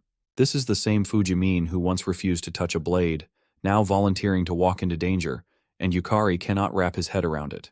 He asks why, and Fujimine shrugs, saying that he does not care about players or levels. He just wants to see Yukari fight with his own eyes, the guy who used to be the weakest no-skill in history. Yukari stands silent for a moment, unsure whether to laugh or scold him, but in the end, he just nods and agrees. Later, Yukari contacts Lulu Hart, asking her for permission to go all out this time so Fujimine stays safe. She responds warmly, saying that it is fine, and that she will act separately for now because she has things to handle. That makes Yukari pause because Lulu rarely does anything without him, but he decides not to pry. He simply asks her to come back soon, and she hums in promise before leaving. As she drifts away through her realm, Lulu Hart smiles faintly, knowing this moment matters. It is time for Yukari to stand more on his own, to rely on instinct, rather than constant guidance. She wishes she could stay and watch him reach the end of this story, but fate does not bend that way, and her part is slowly closing. The air around her fades, and Yukari, unaware of the quiet farewell, keeps talking with Fujimine like the future is still wide open. The next day in the C-rank dungeon, the mood shifts entirely. The air smells like rust and moss, and goblins chatter somewhere ahead. Two figures move through the passage, Yumeko and Saera, both calm but sharp. Saera, known for her maid-themed fighting style, suddenly darts forward with a flash of speed, slicing through the nearest goblins with her maid's culinary techniques that look graceful but deadly. Each movement flows like a cooking show gone violent, the sound of blades slicing through air and bodies blending into one rhythm. She cuts down a few of them easily, but more keep crawling out of the dark until 6 stand before her. With a quick grin, she activates her maid's work tools, summoning a set of shining longswords that hover like loyal pets. She kicks 3 of them forward, throws another straight into a goblin's skull, then closes in to finish the rest with clean, stylish slashes that leave no room for counterattack. Yumeko, watching from behind, whistles low and calls it impressive, secretly vowing not to fall behind. Yumeko gathers energy into her blade, calling out that everything is ready. Her skill, Elegant Intercept, allows her to switch places with an ally while gaining a temporary speed boost. In a blink, their positions flip, Saera darts aside, and Yumeko's sword comes crashing down like a meteor, the released wave of energy wiping out the remaining goblins and clearing the path ahead. When the echoes fade, they start picking up the dropped loot, laughing between breaths. Yumeko praises Saera for moving like she was threading a needle and asks how she manages to stay that precise. Saera answers that her class is made, and her ability flawless movement lets her mimic any motion she imagines without error. Yumeko raises an eyebrow, joking that it sounds like cheating since it means she can never miss. Saera laughs, saying Yumeko's skill is way crazier. Yumeko smirks proudly and asks if Saera has met her genius class yet, bragging that as long as she meets the conditions, she can learn any class she wants. It is the perfect match for her short attention span, and Saera compliments her again, saying the ability is insane. Yumeko grins without an ounce of humility and agrees because she already knows she is built different. Yumeko keeps talking, explaining the limits, saying that the assassin class was fun but too sneaky, and the ray saber looked cool but had annoying charge times. She switches classes like outfits depending on what dungeon she enters. Adapting faster than anyone else could, Saera realizes that Yumeko's real talent is her adaptability, her ability to master new skills instantly, and it hits her that this girl could actually become an S rank someday if she keeps this pace. Yumeko wipes her sword and suddenly asks what Saera thinks Yukari's class might be. Saera pauses and admits she has no idea, and that even she, who has observed many players, cannot figure it out. That shocks Yumeko because Saera usually knows everything. Then she remembers something her brother Kira said before they entered the dungeon. He told her that the first floor of the Lulu Heart dungeon had been cleared, and that over 20 guilds and factions had gathered there to watch. Yumeko nearly dropped her sword when she heard that because she had not sensed any of it, but Kira explained that they used high-level scouting and stealth magic. Kira said those forces were not just there to observe random fights, but to witness something specific, a clash between Sakurako and Yoriko, and at the center of it stood Yukari. Yumeko felt her heart stop when she realized that meant he was caught in something far bigger than she imagined. Kira continued, saying that so many high-ranking players were watching because they were all interested in Yukari. That alone made him a key figure, someone whose power or identity might shift the balance between guilds. He warned her that if he, as the master of the Oryu Guild, approached Yukari directly, it would look like the guild was staking a public claim on him, which could start political waves no one wanted. Yumeko understood then why he called her. He told her to make contact quietly, to investigate Yukari officially on behalf of the guild. Her task was clear, to find out who Yukari really was, what kind of skill and class he possessed, and the secret that tied him to Lulu Heart and her mysterious dungeon. She accepted the mission, gripping her sword tighter as she realized the calm days were officially over. At the same time in the C-class dungeon, Yukari warned Fujimin never to leave Harbel's side, and told Harbel that he was counting on her to watch over Fujimin, to which Harbel agreed. Fujimin commented that Harbel was cute and assumed Yukari's class was a summoner. Yukari explained that he could do something similar and assured him that Harbel was incredibly strong, which meant staying close to her would keep him safer. Fujimin extended his hand to greet Harbel respectfully, and before Harbel could move, Yukari warned her not to bite Fujimin. A moment later, Yumeko and Saera were hiding nearby when they felt a strong presence even from a distance, and noticed that Harbel's magical power was outrageous. Saera also realized that Harbel was not at a C rank level, it was far above, and she guessed it could be A rank or even S rank potential. Yumeko asked if Harbel was communicating, noting that they had a summoner in their guild too, but summoned monsters usually acted like puppets. Saera agreed with Yumeko, stating that was how summons should typically behave. At first, when Yumeko asked Saera to help investigate Yukari, she felt uneasy about it, but now that she was witnessing Yukari's strength firsthand, she understood Yumeko, and figured that from that day on, Yukari would become a target for many factions. Yumeko admitted that when her brother told her Yukari might have cleared the first level of the Lulu Heart dungeon, she thought it had to be a joke, but now she believed it was true, and asked if they should head back to report to her brother. However, Saera disagreed and told Yumeko they should watch just a little longer, as removing the dangers surrounding Yukari would require a clearer understanding of his true strength. Saera knew she had been protected many times during dungeon raids. Even if her strength could not match Yukari's now, she still wanted to find a way to protect him and be someone brave enough to defend others. As Yukari did, Yumeko agreed, and informed her that the class she had chosen was Shadow Stalker, which had high stealth capabilities, but with a monster like Harbel who was stronger than both of them, getting any closer would definitely get them noticed. The two girls decided to continue observing from a distance for the time being. Meanwhile, Yukari knew they could not afford any mistakes in the dungeon run and decided to be extra cautious, prioritizing safety above all. He summoned Soul Servitude, Armored Knight Soul, Skull Guardian Soul, Flame Knight Soul, and Skull Lich Lord Soul all at once and ordered them to explore the dungeon. He instructed them that if there were monsters, they should defeat them all. Yukari was confident that his summons were stronger than ever due to his increased magical power. Before dismissing them, he added that if there were too many enemies, they should retreat immediately. Their goal was safe, certain progress, and the summons acknowledged that as well. Fujimine, stunned by the terrifying appearance of the soul summons, told Yukari they looked horrifying. Yukari reassured him that the summons were loyal and actually pretty good guys. Making Fujimine realize how much Yukari trusted them, it showed that Yukari had clearly been through many dungeons. A moment later, the summons began exploring. As they roamed the dungeon, they encountered a group of lizard monsters. The lizard men immediately attacked, but the summons blocked the attacks. Behind them, the Flame Knight appeared and charged at the lizard man. When it resisted, the Flame Knight ignited its blade with fire, startling the enemies. Before they could retreat, the Flame Knight beheaded them.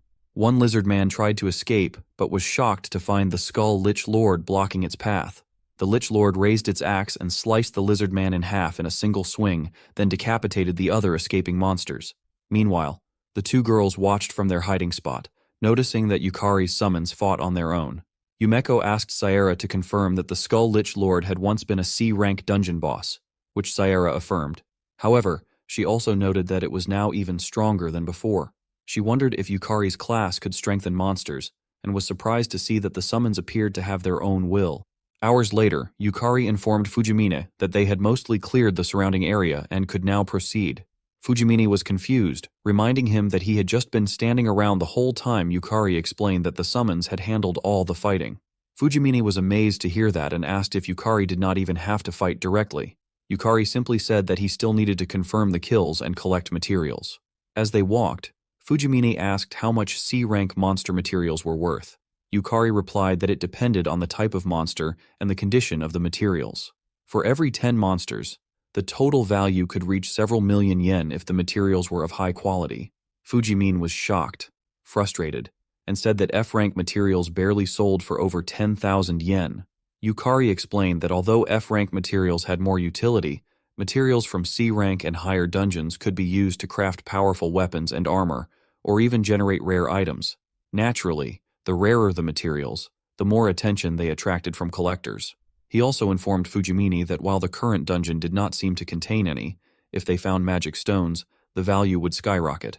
That made Fujimine feel disheartened, realizing that his daily wage of 8,000 yen felt rather pitiful by comparison. He asked Yukari if he planned to keep farming C-rank dungeons to make money. Yukari responded that he did not plan to stop at C-rank dungeons, which confused Fujimine even more. He asked if Yukari was not already strong enough.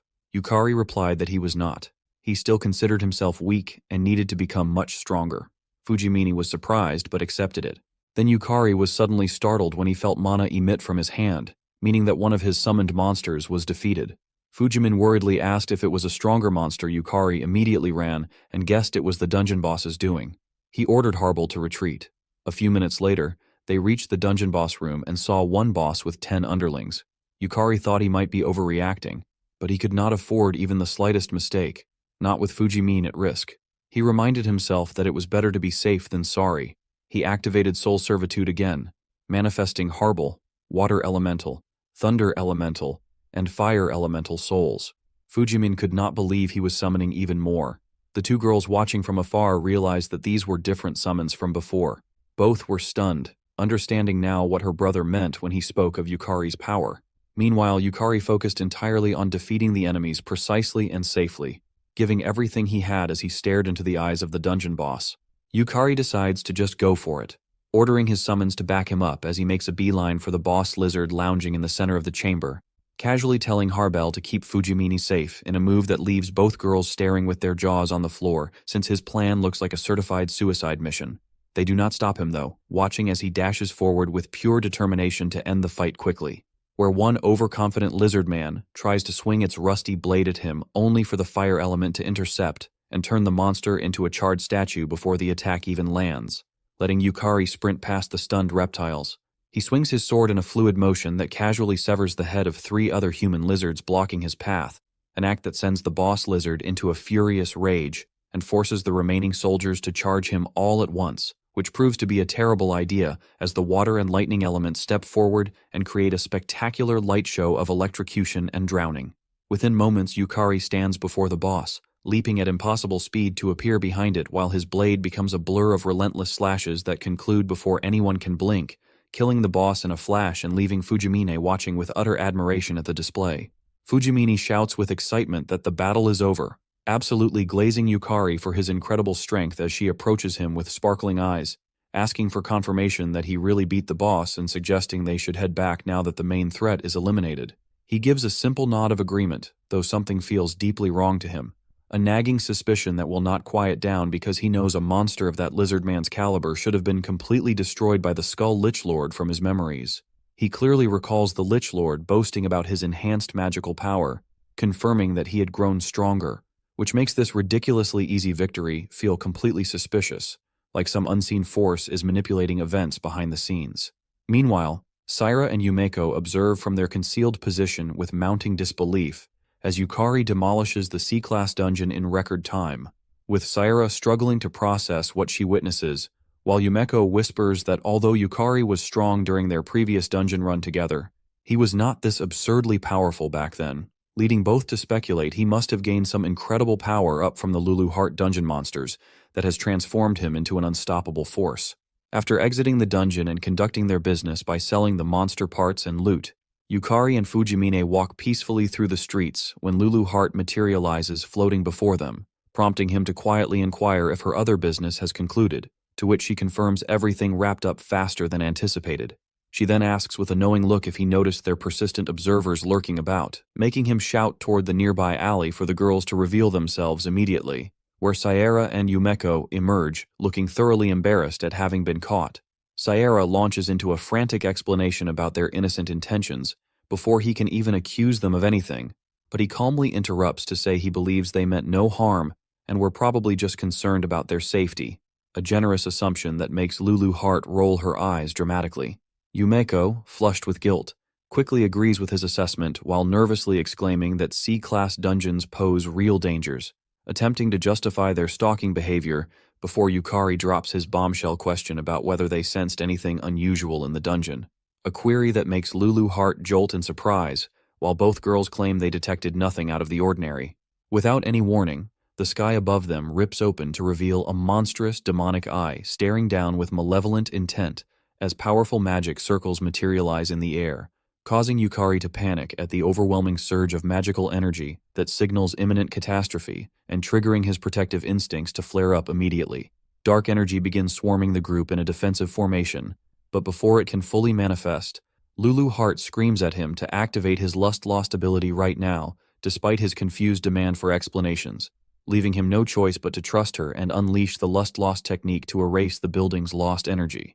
The timing proves perfect as multiple magic circles blossom overhead and discharge a cataclysmic force that vaporizes everything in the vicinity, with a massive wave of destructive energy surging toward them that Yukari intercepts with all his strength to shield his friends, though the power proves too immense and slams him backward into a nearby building with terrifying force that leaves his companions horrified.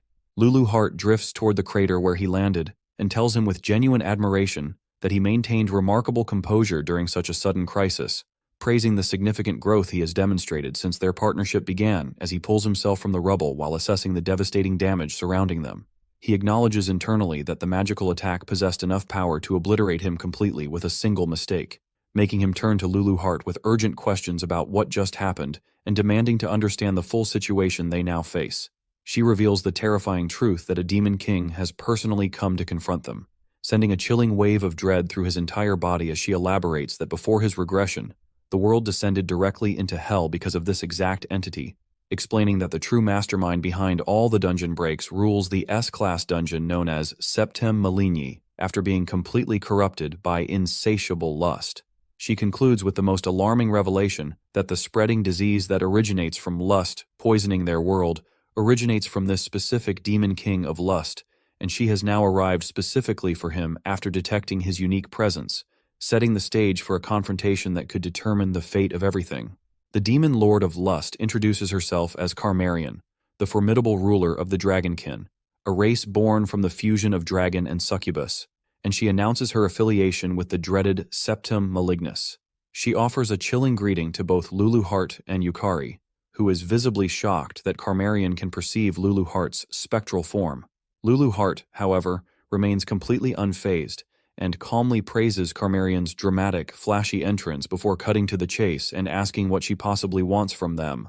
Carmarian replies with icy malice that she has come to erase her, sarcastically asking what other reason she could possibly have for such a visit. Yukari quickly pieces together that Lulu Heart is the primary target and demands to know why she is being hunted, but Carmarian just mocks him, asking if she really needs to kindly and politely explain anything to someone who is about to die. Lulu Heart, ever the tease, fires back by asking if Carmarian truly believes Yukari would lose to someone like her, a taunt that successfully ignites Carmarian's anger. She snaps that Lulu Heart talks big for someone who is barely clinging to life as it is. Carmarian then dares them to withstand her hellfire, arrogantly assuring them that if they somehow survive the onslaught, she might consider answering their questions. Lulu Heart quickly briefs Yukari, informing him that among all the demon lords, the demon of lust is historically the strongest, though forcing herself out of her dungeon must have placed serious limitations on her power. She assures Yukari that she will read Carmarian's movements and feed him directions, telling him to focus solely on her thoughts and her voice, because they will defeat Carmarian together. He simply replies that he understands, placing his complete trust in Lulu Heart more than anyone else present. He steels himself to face Carmarian, but then she vanishes into thin air, startling him completely. Lulu Heart's head whips around, searching frantically, but Carmarian rematerializes on his right side and unleashes a torrent of fire directly at him. He panics, but manages to raise his hand in a defensive gesture just in time, though Carmarian casts her spell faster, releasing a massive fire blast that explodes violently around them. Sierra calls out to him in sheer worry, while Yumeko tries to evacuate the other bystanders. The two girls attempt to assault the magical barrier containing the fight, but they cannot even get close, their own attacks being harmlessly deflected by the immense power. Umeko shouts in frustration that Carmarian's power is simply too fast to follow with the naked eye, and Sarah realizes with dawning horror that the battle unfolding before them is on a completely different level. She immediately pulls out her phone and contacts someone, determined to at least do what she can from the sidelines. Meanwhile, Carmarian looks at her own hand in genuine confusion, admitting that the magical gap between them should be overwhelming. She had struck first with a blow that should have left not even dust behind, yet Yukari had survived, protected at the last second by his fire element. She gives him credit for that narrow escape. Yukari notices that even during the heat of battle, Carmarian is calmly analyzing everything while they are quite literally fighting for their lives. Luluheart shouts to Carmarian that Yukari has withstood her hellfire and now orders her to keep her promise and answer their question. Carmarian teases them, asking if they are really that curious, then mocks them for trying to come up with an escape strategy while she is speaking. Yukari shoots back, asking if she is so weak she cannot even keep a simple promise, a retort that angers her further, though she quickly regains her composure. She coldly admits that her real target is indeed Luluheart and the cursed rank 1 Luluheart dungeon, precisely because Luluheart is its true king. Luluheart demands to know how she discovered her location, and Carmarian reveals that all dungeons where dragons reside ultimately fall under her domain, which is why she had cast out magical antennae across every single dungeon she controls. Thanks to that revealing response, Yukari figures out that Carmarian was the one who defeated the Skull Lich Lord in the previous dungeon. Realizing the magic of the souls they recruited in the Luluheart dungeon must have attracted her attention like a beacon. Carmarian smiles with cruel satisfaction and taunts them, expressing her disappointment that the demon lord who rules the famed Luluheart dungeon possesses such weak magic, calling her just a hollow shell of power. Luluheart, visibly irritated by Carmarian's endless boasts, decides to try rattling her in return. She lands gracefully on Carmarian's side and calmly asks if they are not in the same boat. Leaning in closer with a teasing whisper, she suggests that with the current level of her magic, there is no way she would be causing a major dungeon break anytime soon. Carmarian is utterly stunned by this knowledge and furiously demands to know how she could possibly know that. Luluheart responds with a dismissive wave, saying she can see right through the kind of thoughts a weakling like her would have, and calls her pathetic for teaming up with others because she could not reach Luluheart's level on her own. Carmarian cannot believe what she is hearing and begins to suspect that the other demon lords have betrayed her confidence. Thanks to her volatile reaction, Luluheart successfully reads that Carmarian does not fully trust her allies. However, her clever taunts have pushed Carmarian too far, and Carmarian decides to abandon conversation and just kill them immediately. Luluheart is caught off guard when she sees Carmarian blink directly behind Yukari and quickly orders him to get down. Carmarian attempts to slice his head off with her scythe, but he manages to duck just in time. She tries again to slash him in half, but once more he narrowly avoids the deadly arc. Luluheart shouts for him to jump, and he rushes to obey, leaping away to avoid being crushed by a descending magical attack. Carmarian activates a complex fire magic circle in the air and rains fireballs down upon him, but he summons his fire element to create a shielding dome against the flames. Luluheart then warns him that Carmarian is charging in, and when he looks up, he sees her closing the distance with terrifying speed. She swings her scythe down at him with full force, and he manages to block it with his own sword, but her strength is immense, and he cannot hold out for long. With a desperate grunt, he forcefully pushes her scythe away, an action that sends him stumbling backward from the recoil. Before he can even recover his footing, Luluheart is already shouting for him to get up and dash forward, a command he follows immediately. But Carmarian appears right in front of him again and mocks him for being too slow. However, Luluheart now speaks with complete confidence, telling Carmarian that they have already won. As she speaks, strong, glistening threads snap taut. Having wrapped completely around Carmarian's scythe and her body during the chaos, Carmarian realizes with dawning horror that this has been Luluheart's intricate plan all along. She had initially thought Luluheart was just being oddly chatty until she sees Sakurako calmly sitting on a nearby rock, holding the ends of the threads that have so effectively trapped her. Ignoring the seething Carmarian, Sakurako asks Yukari with a hint of amusement how many times she is going to have to save him. Just then, Kei approaches, telling Sakurako not to say it like that. adding that being alive after facing a demon lord is already a miracle in itself.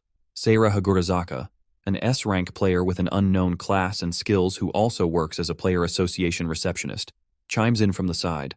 Agreeing wholeheartedly, Seira reminds Sakurako that Yukari fought exceptionally well against a demon lord class monster and absolutely deserves some genuine praise for it.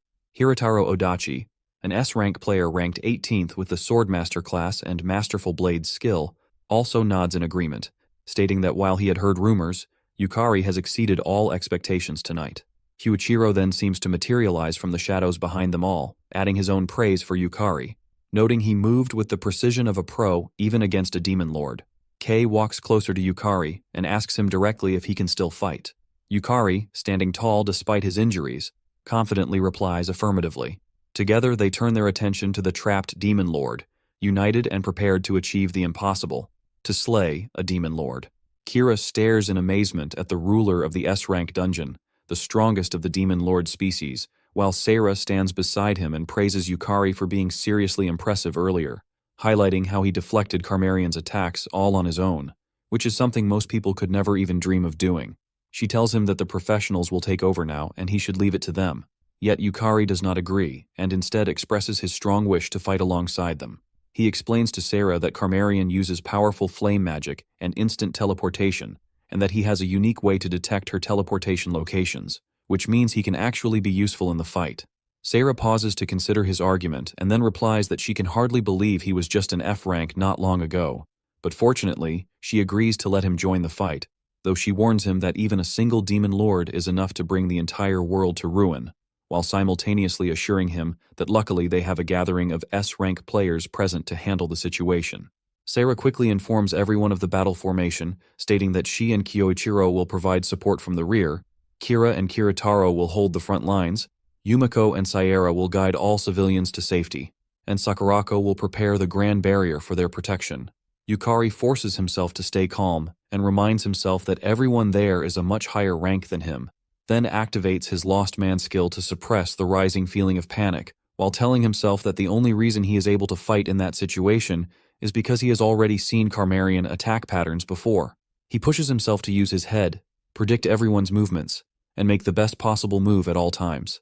Meanwhile, Carmarian realizes she has been completely played, understanding that the players had hidden their presence perfectly to lure her into that exact situation. Lulu Hart notices Carmarian's furious reaction and can tell she is howling internally with rage, then teasingly shows the magical invitations and whispers to Carmarian that if she let her sneak into a dungeon belonging to lizard men, a distant kin of dragonkind, she knew she would come running, which is why she had gathered the S ranks in advance.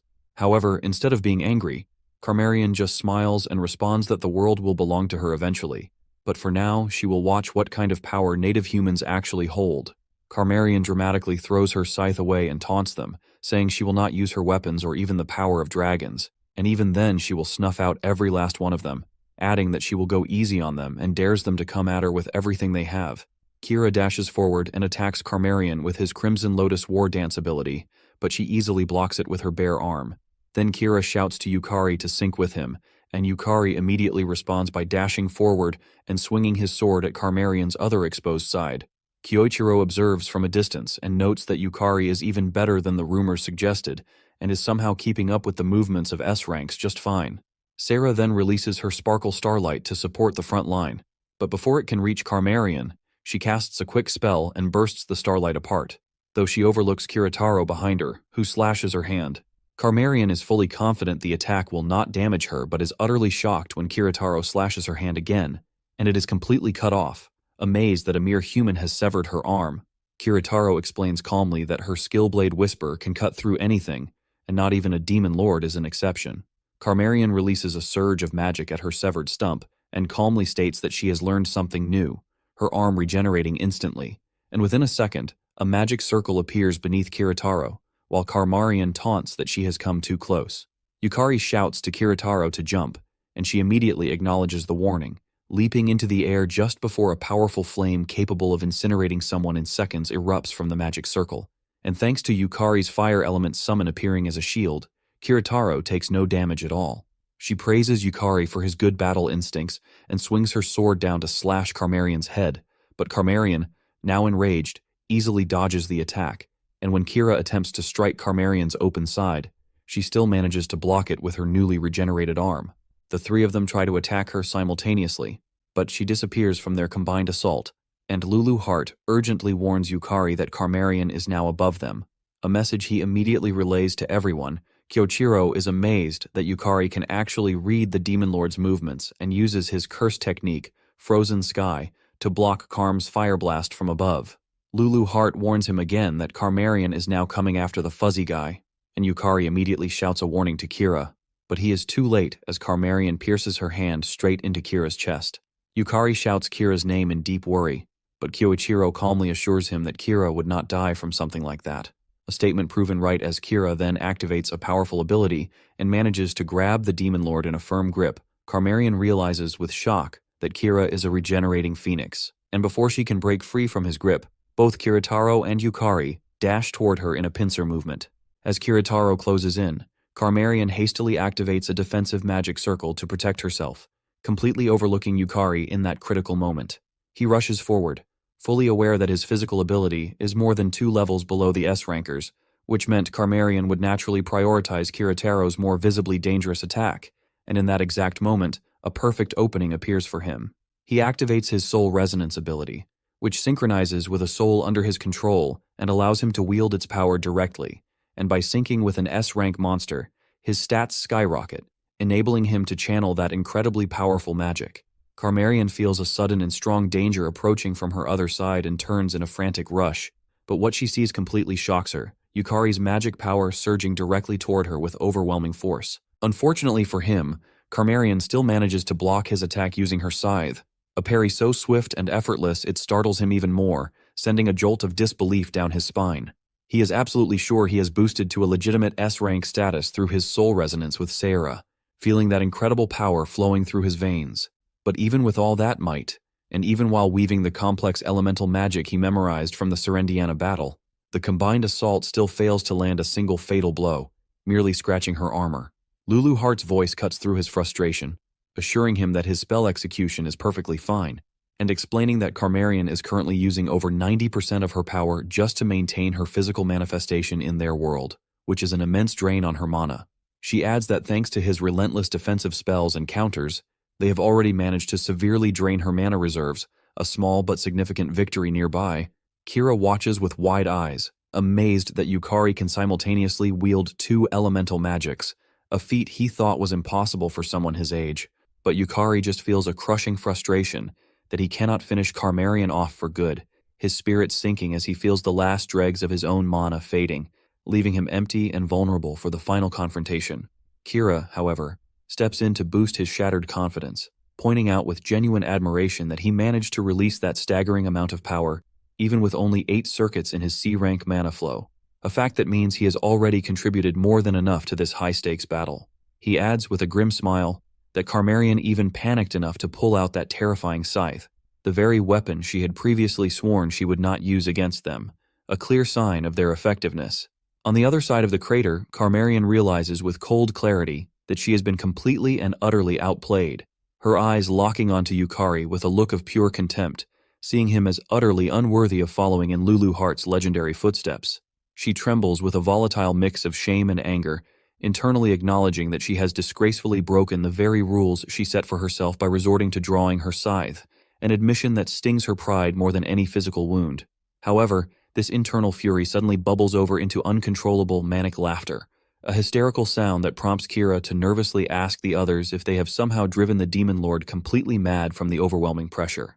Carmarian forces herself to stop laughing, a dangerous calm settling over her features as she decides to properly reflect on her sloppy actions, her body beginning to float high into the air while a massive, thick magic circle, larger than any before, ignites in the sky above her.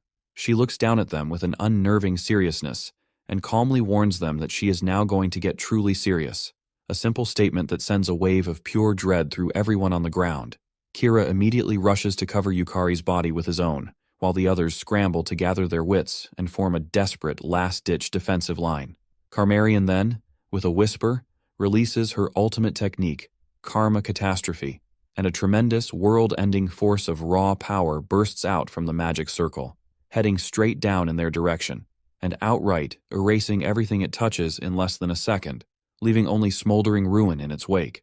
When the blinding light and deafening roar finally subside, revealing the horrifying scale of the destruction laid bare, Yukari finds himself miraculously still alive, his ears ringing, but his relief is instantly replaced by sheer horror when he sees Kira standing rigidly in front of him, having taken the full, direct damage of the blast meant for him. He panics, his heart seizing as Kira collapses to the scorched ground, and he can only stammer out a broken question, asking him why he would sacrifice himself like that. Yukari rushes over on trembling legs, his hands shaking as he checks for a pulse, and is profoundly relieved to find that Kira is still breathing, although unconscious and severely wounded.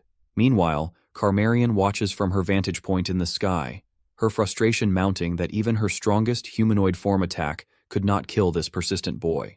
She realizes, with a grudge, that the dungeon's inherent power to bind and weaken monsters like her is still extremely strong, limiting her full potential. Calmly landing back on the ravaged earth, she decides to abandon flashy techniques and simply take her time killing Yukari with her own two hands, to savor the moment.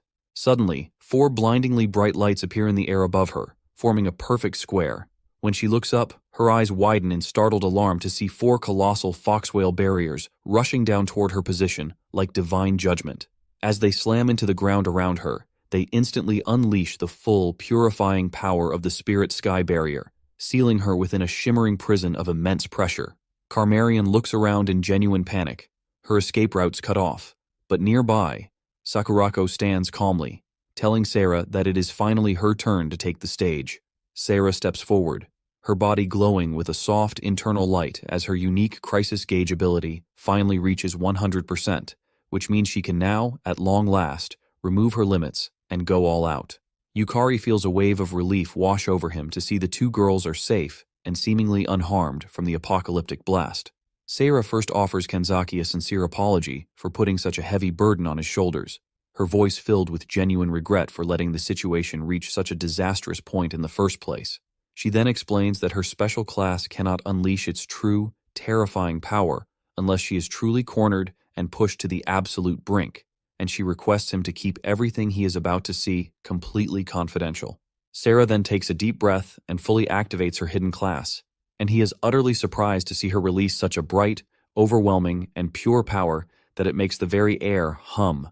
As she begins to physically transform, her clothes shifting and glowing, she explains with a hint of embarrassment that she never wanted to transform at 30 years old, one of the key reasons she had officially retired from being an active player.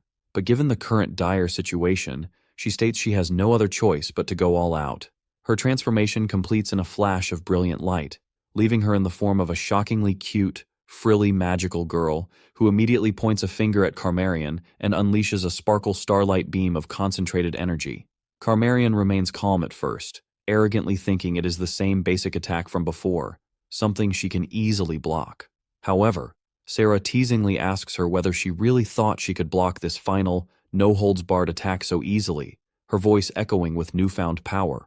When Sarah's starlight finally hits the multi-layered barrier Carmarian conjures to protect herself, the sheer, unprecedented force behind it absolutely shocks her, making her eyes go wide with disbelief that a mere human could possibly wield that much raw, destructive magic.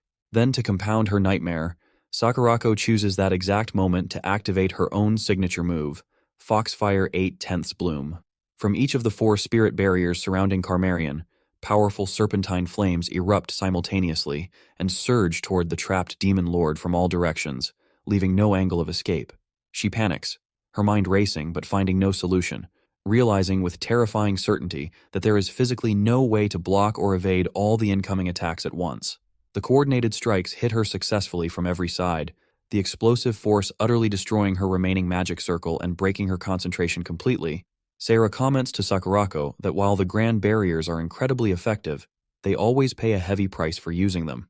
Sakurako simply explains that what the others did was only natural for comrades in arms and adds with unshakable confidence that compared to countless other S-rankers, she alone stands stronger, a statement of pure fact. Sakurako then sharply orders Yukari to get back on his feet and not let Kira's sacrifice be in vain, her voice brooking no argument. She demands to know if he intends to accept defeat so disgracefully after coming this far. He quickly gets up and replies with a fire rekindled in his eyes that he can most definitely still fight, forcing his shaking, battered legs to stand once more. He assures them all that he will read every single one of Carmarion's moves precisely from here on out, and even if he dies trying, he will absolutely not lose this battle. The air crackles with released energy as Sarah's shooting stardust slams into Carmarion, a brilliant, milky white surge of power that forces the Demon Lord to brace herself. She manages to block the initial blast, a shimmering barrier materializing just in time, but the force still makes her skid backward. Sakurako seizes the opening without a single wasted moment, layering her Fox Lightning 8/10 bloom directly onto Sarah's ongoing attack, the two powers merging into a single roaring beam of destruction that pushes Carmarion back even further, her heels digging deep furrows into the broken earth. Within mere seconds, the combined assault becomes too much for her defenses to handle, and her shield shatters into countless glittering fragments that dissolve into the smoky air. She realizes with a sickening jolt that Sakurako's barriers have been playing a dual role all along, not just weakening her physical form, but also secretly acting as a massive amplifier for Sakurako's own magic, effectively turning the entire enclosed space into a kill box. The sheer, overwhelming volume of magical power being thrown around feels completely inhuman, more like a force of nature than any spell she has ever encountered. Carmarion had arrogantly written off Sakurako as a weakling merely watching from the sidelines, but now the devastating truth hits her. It was all an elaborate, humiliating ploy to buy enough time to summon the full, terrifying array of Tori. From the dissipating energy of the blast, Yukari materializes behind her in a silent, fluid motion, his sudden presence so unexpected it causes her to fumble with her scythe. She still manages to parry his slash at the very last second, the metallic clang echoing sharply, but genuine shock flashes across her face at the incredible increase in his speed since their last encounter. Even though she holds the title and the raw power of a demon lord, she notices with growing frustration that Yukari is moving with precise, economical efficiency, following Lulu Hart's silent instructions to the letter, a clear sign that the spectral guide is still very much in the game. Sarah immediately shouts praise for Yukari's perfectly timed flank and unleashes another volley of shooting stardust without hesitation, the projectiles streaking through the air. Carmarion, knowing that taking such a concentrated hit head-on would be catastrophic, makes a tactical retreat, leaping high into the air to avoid the blast zone. At that exact moment, both Yukari and Lulu Hart shout in perfect unison, pointing out that she is repositioned above them, a synchronized call that even surprises Lulu Hart, who feels a spark of pride at how Yukari's combat intuition is now almost perfectly mirroring her own predictions, his growth accelerating visibly even in the white-hot furnace of battle. Sakurako does not let the opportunity go to waste, her hands weaving through the air as she activates her Foxfire 8/10 bloom, summoning a powerful tornado of crimson flames that roars upward toward Carmarion's new position. But the Demon Lord is already gone, vanishing into a wisp of shadow before the inferno can consume her. Yukari's voice cuts through the noise with another sharp warning, and Carmarion instantly reappears directly below Sarah, her scythe already in a deadly downward arc. Acting on pure honed instinct, Sarah spins and fires her shooting stardust at point-blank range, the magical energy detonating right in Carmarion's face. Though the Demon Lord conjures a desperate, hastily formed shield, the raw, concussive force of the blast is too overwhelming, resulting in a massive explosion that sends her stumbling backward, off balance and vulnerable. Before the smoke even begins to clear, Yukari phases into existence behind her once more, a vengeful ghost, and this time he channels his entire being into a soul resonance attack, the energy blazing with a brilliant white-hot light as it lands a direct, searing hit square on her back, a blow that finally wrenches a genuine, pain-filled scream from her throat. Carmarion now utterly furious, her mind reeling as her entire plan collapses into chaos, every move perfectly countered. She desperately wonders when her meticulous, long-prepared dungeon break strategy was discovered and so thoroughly compromised, her thoughts spiraling into a jumbled mess of panic and rage. Needing a moment to breathe and reassemble her strategy, she chooses to teleport away in a flash of corrosive dark energy, aiming to put significant distance between herself and the relentless trio. Yet, she is absolutely dumbfounded to find Yukari and Sarah already waiting for her at her intended destination, their positions set as if they had read her mind. They launch a simultaneous attack from both flanks, their movements a flawlessly coordinated symphony of violence. She throws up another desperate shield, her magic straining, but the relentless, combined pressure from their assault proves far too powerful, and with a sound like shattering crystal, her final defensive barrier explodes into nothingness. From high above, As if summoned by the destruction, Sakurako's tornado flames descend for a third time like divine punishment, and their impact with the ground is cataclysmic, carving a fresh, smoldering crater into the center of the battlefield and shaking the very foundations of the district. Yukari is legitimately stunned, his jaw nearly dropping at the display. As Sakurako casts this colossal spell without even a hint of fatigue, her mana reserves appearing utterly bottomless, which is exactly the legendary power he expected from the world's strongest magic class player. He also makes a mental note, observing that Sarah's capabilities are not confined to magic alone. Her physical speed and raw strength clearly rivaling those of a top-tier S-rank warrior, making her a terrifyingly versatile and unpredictable opponent. Standing alongside these two powerhouses, a real, solid certainty begins to bloom within him, a firm belief that they can actually win this seemingly hopeless fight. However, that newfound confidence evaporates in an instant as a new threat emerges. A much larger, infinitely more ominous magic circle suddenly ignites on the ground before them, its ancient runes glowing with a malevolent purple light, the air growing heavy and cold just as Carmarian vanishes from sight completely. Yukari's composure breaks, pure panic gripping him as he stutters, demanding to know what terrifying new development is happening now. Lulu Hart's voice is a grim, quiet whisper in his mind, stating she had assumed Carmarian would cut her losses and retreat before being pushed to such an extreme, never imagining the Demon Lord would be desperate enough to resort to this. A powerful, deafening blast of corrupt energy erupts from the circle's center, and Sarah, without a single second of hesitation, throws herself in front of Yukari, planting her feet to become his living shield. From within the chaotic, swirling energy of the circle, a massive black-scaled claw begins to tear its way into their reality, each talon as long as a human body. A moment later, a single piercing reptilian eye the size of a wagon wheel glares down at them with ancient, intelligent malice. As an entire dragon's arm forces its way through the dimensional barrier, Yukari feels a primal terror seize him, his body trembling as he recognizes the specific pattern-like scales of the dragon from his past life, a nightmare he had hoped was permanently buried. Just as he feared, the colossal beast begins to push its way more fully into their world, a low, ground-shaking growl rumbling from its throat that seems to promise absolute annihilation.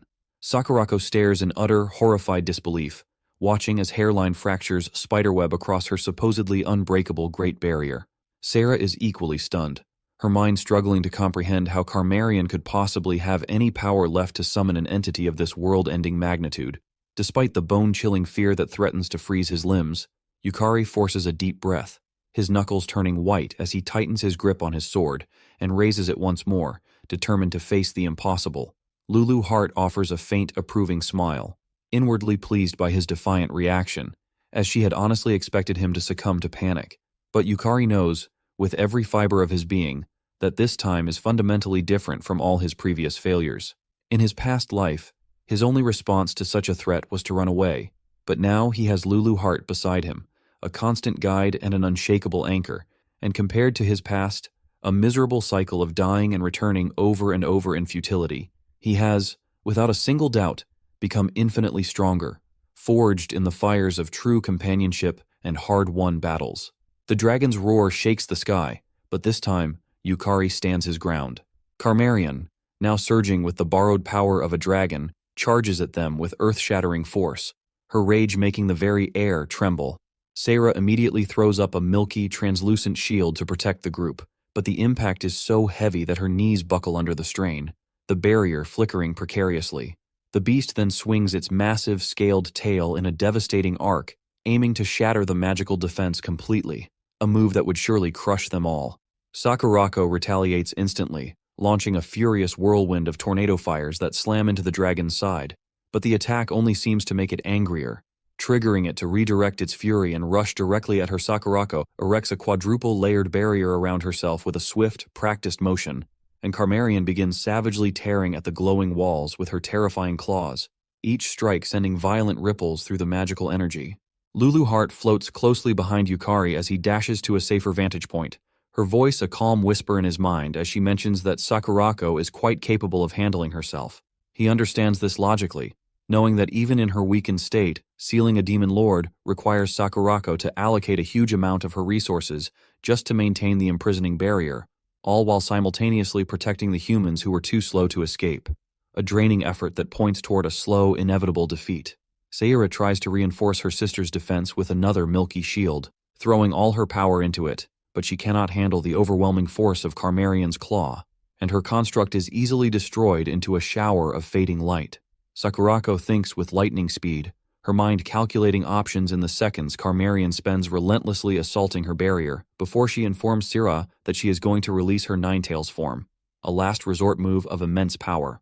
Sira strongly disagrees with the plan, her voice laced with warning as she states that releasing that power will not let Sakurako get out of the fight unscathed, the consequences being severe and lasting. Sakurako, however, knows this is not the time for such concerns, because the one thing she absolutely cannot allow is for any harm to come to her sister Sayera, a line she will not let be crossed. Yukari suddenly interrupts their mental argument, his voice firm as he says that he has a plan and urgently asks for their cooperation. Sakurako, her patience wearing thin, demands to know what it is and orders him to state the ideal and most optimal conditions immediately, boasting that there is nothing she cannot do, but warning him that if his idea is useless, she will just release the Ninetails anyway, to which he confidently replies that he understands completely. He quickly informs them that he needs the Demon King to pay no attention to him, that they should stay in place and act as a distraction to give him time to charge a big move, but he will need Sarah to lend him her unique power for it to work. After a small, frantic briefing that feels like it takes both a second and an hour, Sarah launches a volley of shooting stardust directly at Carmarian, a brilliant distraction that the Demon Lord notices immediately, countering with a torrent of dragonfire breath that lights up the sky. While Sarah and Carmarian are busy exchanging these devastating blows, Yukari begins executing his plan, leaping off from the back of Sakurako's spatial portal from high above, a move that leaves him amazed that she also possesses a means of spatial movement. He plummets downward, the wind roaring in his ears, knowing that his soul burst ability takes a long time to activate and leaves a massive opening, but reasoning that if he is falling from the sky, it negates that fatal weakness entirely. He gets dangerously close to reaching Carmarian, his focus absolute as he manages to cast his soul burst faster than ever before, the energy crackling around his fist. Carmarian feels a terrifyingly high magic power output building from above, a sensation that makes her wonder with a spike of panic why it is coming at her at this precise, inconvenient timing. A few moments earlier, Yukari had realized with chilling clarity that he could not win as he was now, and he needed to fundamentally change his stats to ones that could actually secure a victory, a desperate gamble. That is precisely where Sarah had walked into his plan, her presence becoming the key. He had asked her if she could take his hand as they ran to execute the plan, and when she was about to agree, she had stopped in adorable confusion. He understood then that soul resonance can link not only with a monster's soul, but also if two hearts truly connect on a fundamental level of trust. Yukari guessed that if Sira could trust him from the bottom of her heart, they would be able to resonate, and if they did, he could temporarily replace his own stats with the legendary S-rank stats of the world's strongest Sira and unleash a soul burst of unimaginable power. Back on the battlefield, Carmarian knows with primal certainty that she has to stop this converging attack with everything she has, or she will be utterly finished. She then activates her strongest, most intricate defensive barrier, a multi-layered dome of shimmering energy. As the combined power of Yukari and Sarah, who believed in him without a second thought, slams downward, they manage to break through Carmarian's legendary shield together, the resulting collision causing a deafening explosion that blinds everyone for a moment.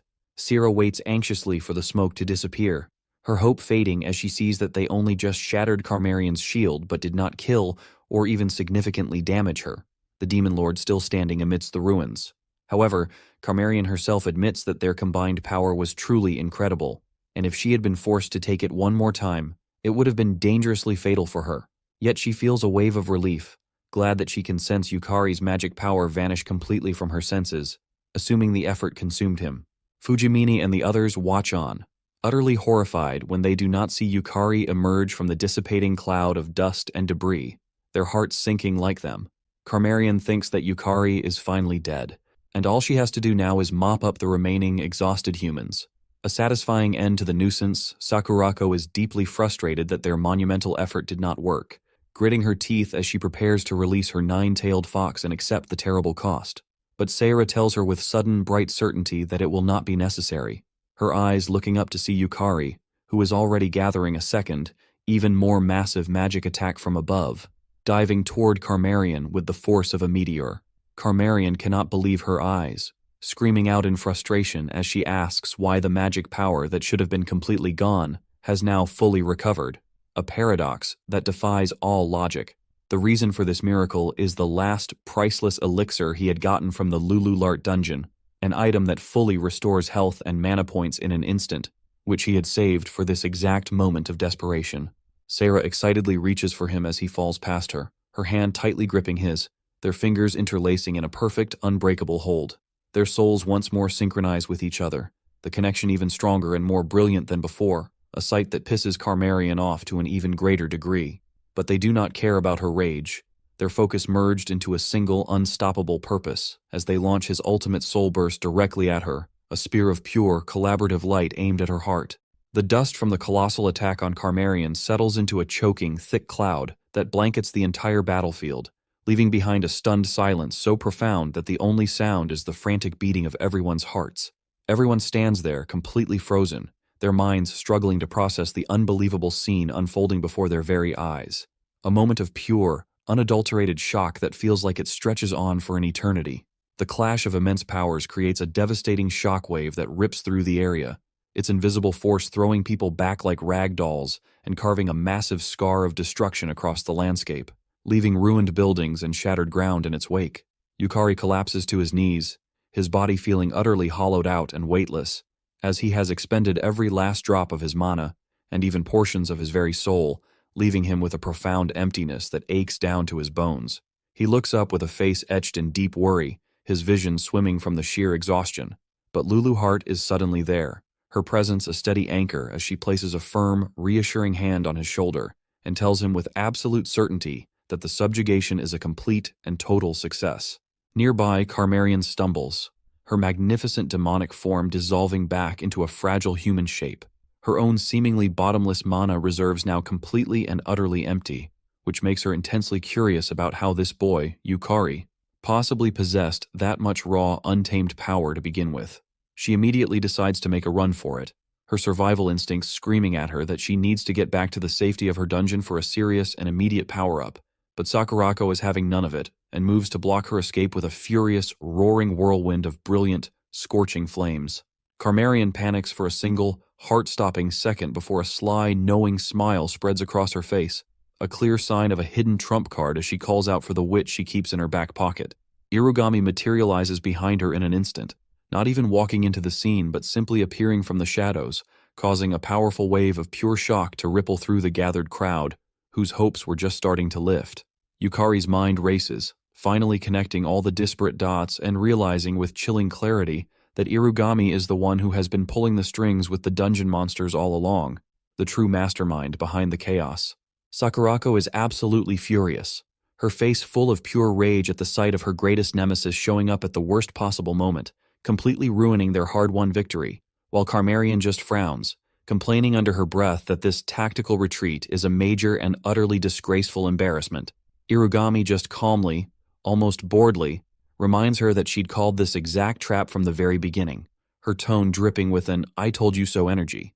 But since the magical damage is already done, and there is no point crying over spilled potions, she immediately activates a complex teleportation spell to get them both out of there. Sakurako and Sarah both raise their weapons in unison, their movements slowed by deep exhaustion, but Irugami just laughs at their pathetic, last-ditch effort, releasing her massive, gleaming blades with a casual, almost lazy flick of her wrist. She reminds them with a sickly sweet, mocking smile that she has no interest whatsoever in slaughtering the weak, a downgrading comment that makes Sakurako see red and lash out with a weak burst of flame that barely travels a few feet.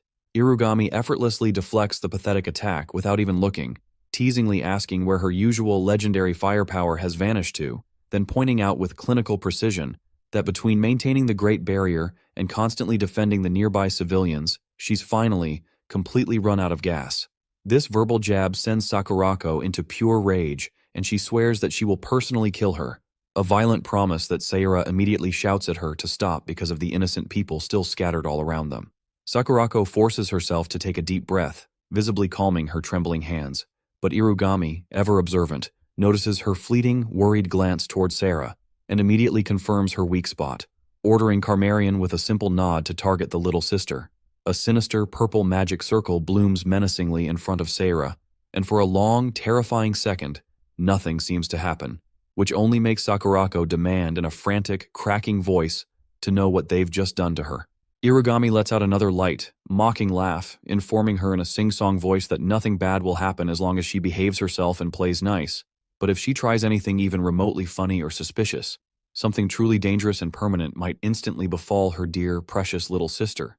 Sakurako is practically vibrating on the spot with contained fury, multiple veins popping as she holds herself back solely for Sarah's terrified sake. Yukari finds his voice, shouting out to demand why Irigami is protecting a monster, to which she first greets him like an old friend, her voice dripping with false warmth as she praises his exciting and rapid growth, calling him her favorite little experiment. He demands a real answer again, his voice strained, and she just laughs that same creepy laugh, saying it's for the very same reason as him, a cryptic statement that shocks him to his core as he desperately wonders if she somehow knows his deepest secret about his connection to Lulu Hart. She asks if he understands her position now, casually mentioning a special nasty surprise she's prepared just for him, which is the final straw that pushes Sakurako over the edge, making her swear once more through tears of frustration that she will kill her. Irigami just pretends to be scared, putting a hand to her chest in a dramatic, mocking gesture, and replying that she'd simply love to experience that someday, before saying her farewells and vanishing into thin air with Carmarian, leaving Yukari standing there, fists clenched in frustration at their infuriating escape.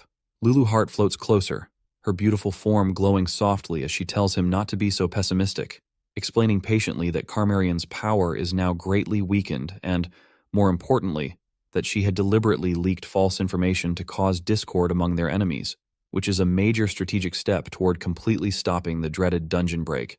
Soon after, the sounds of the official rescue team finally arrive, their healers moving efficiently through the crowd to mend broken bones and replenish spent energy, with Kira making his way over to Yukari, his face full of apology for forcing the young man to face a demon lord alone. Yukari strongly disagrees, insisting that he should be the one thanking Kira for his unwavering protection on the battlefield, a statement that makes the older warrior puff up with pride as he offers a solid, meaningful fist bump, which Yukari accepts after a moment's hesitation, feeling a genuine, warm sense of trust he hasn't felt in years. Yumeko then rushes over, her face a mask of pure worry, as she asks if he's hurt anywhere, and he's just profoundly glad to see that she is safe and unharmed too, amidst all the chaos. She quickly informs him that Sarah has been taken away by a very tense Sakurako, leaving him to nervously wonder what kind of terrible, lingering magic Carmarian might have done to Sarah.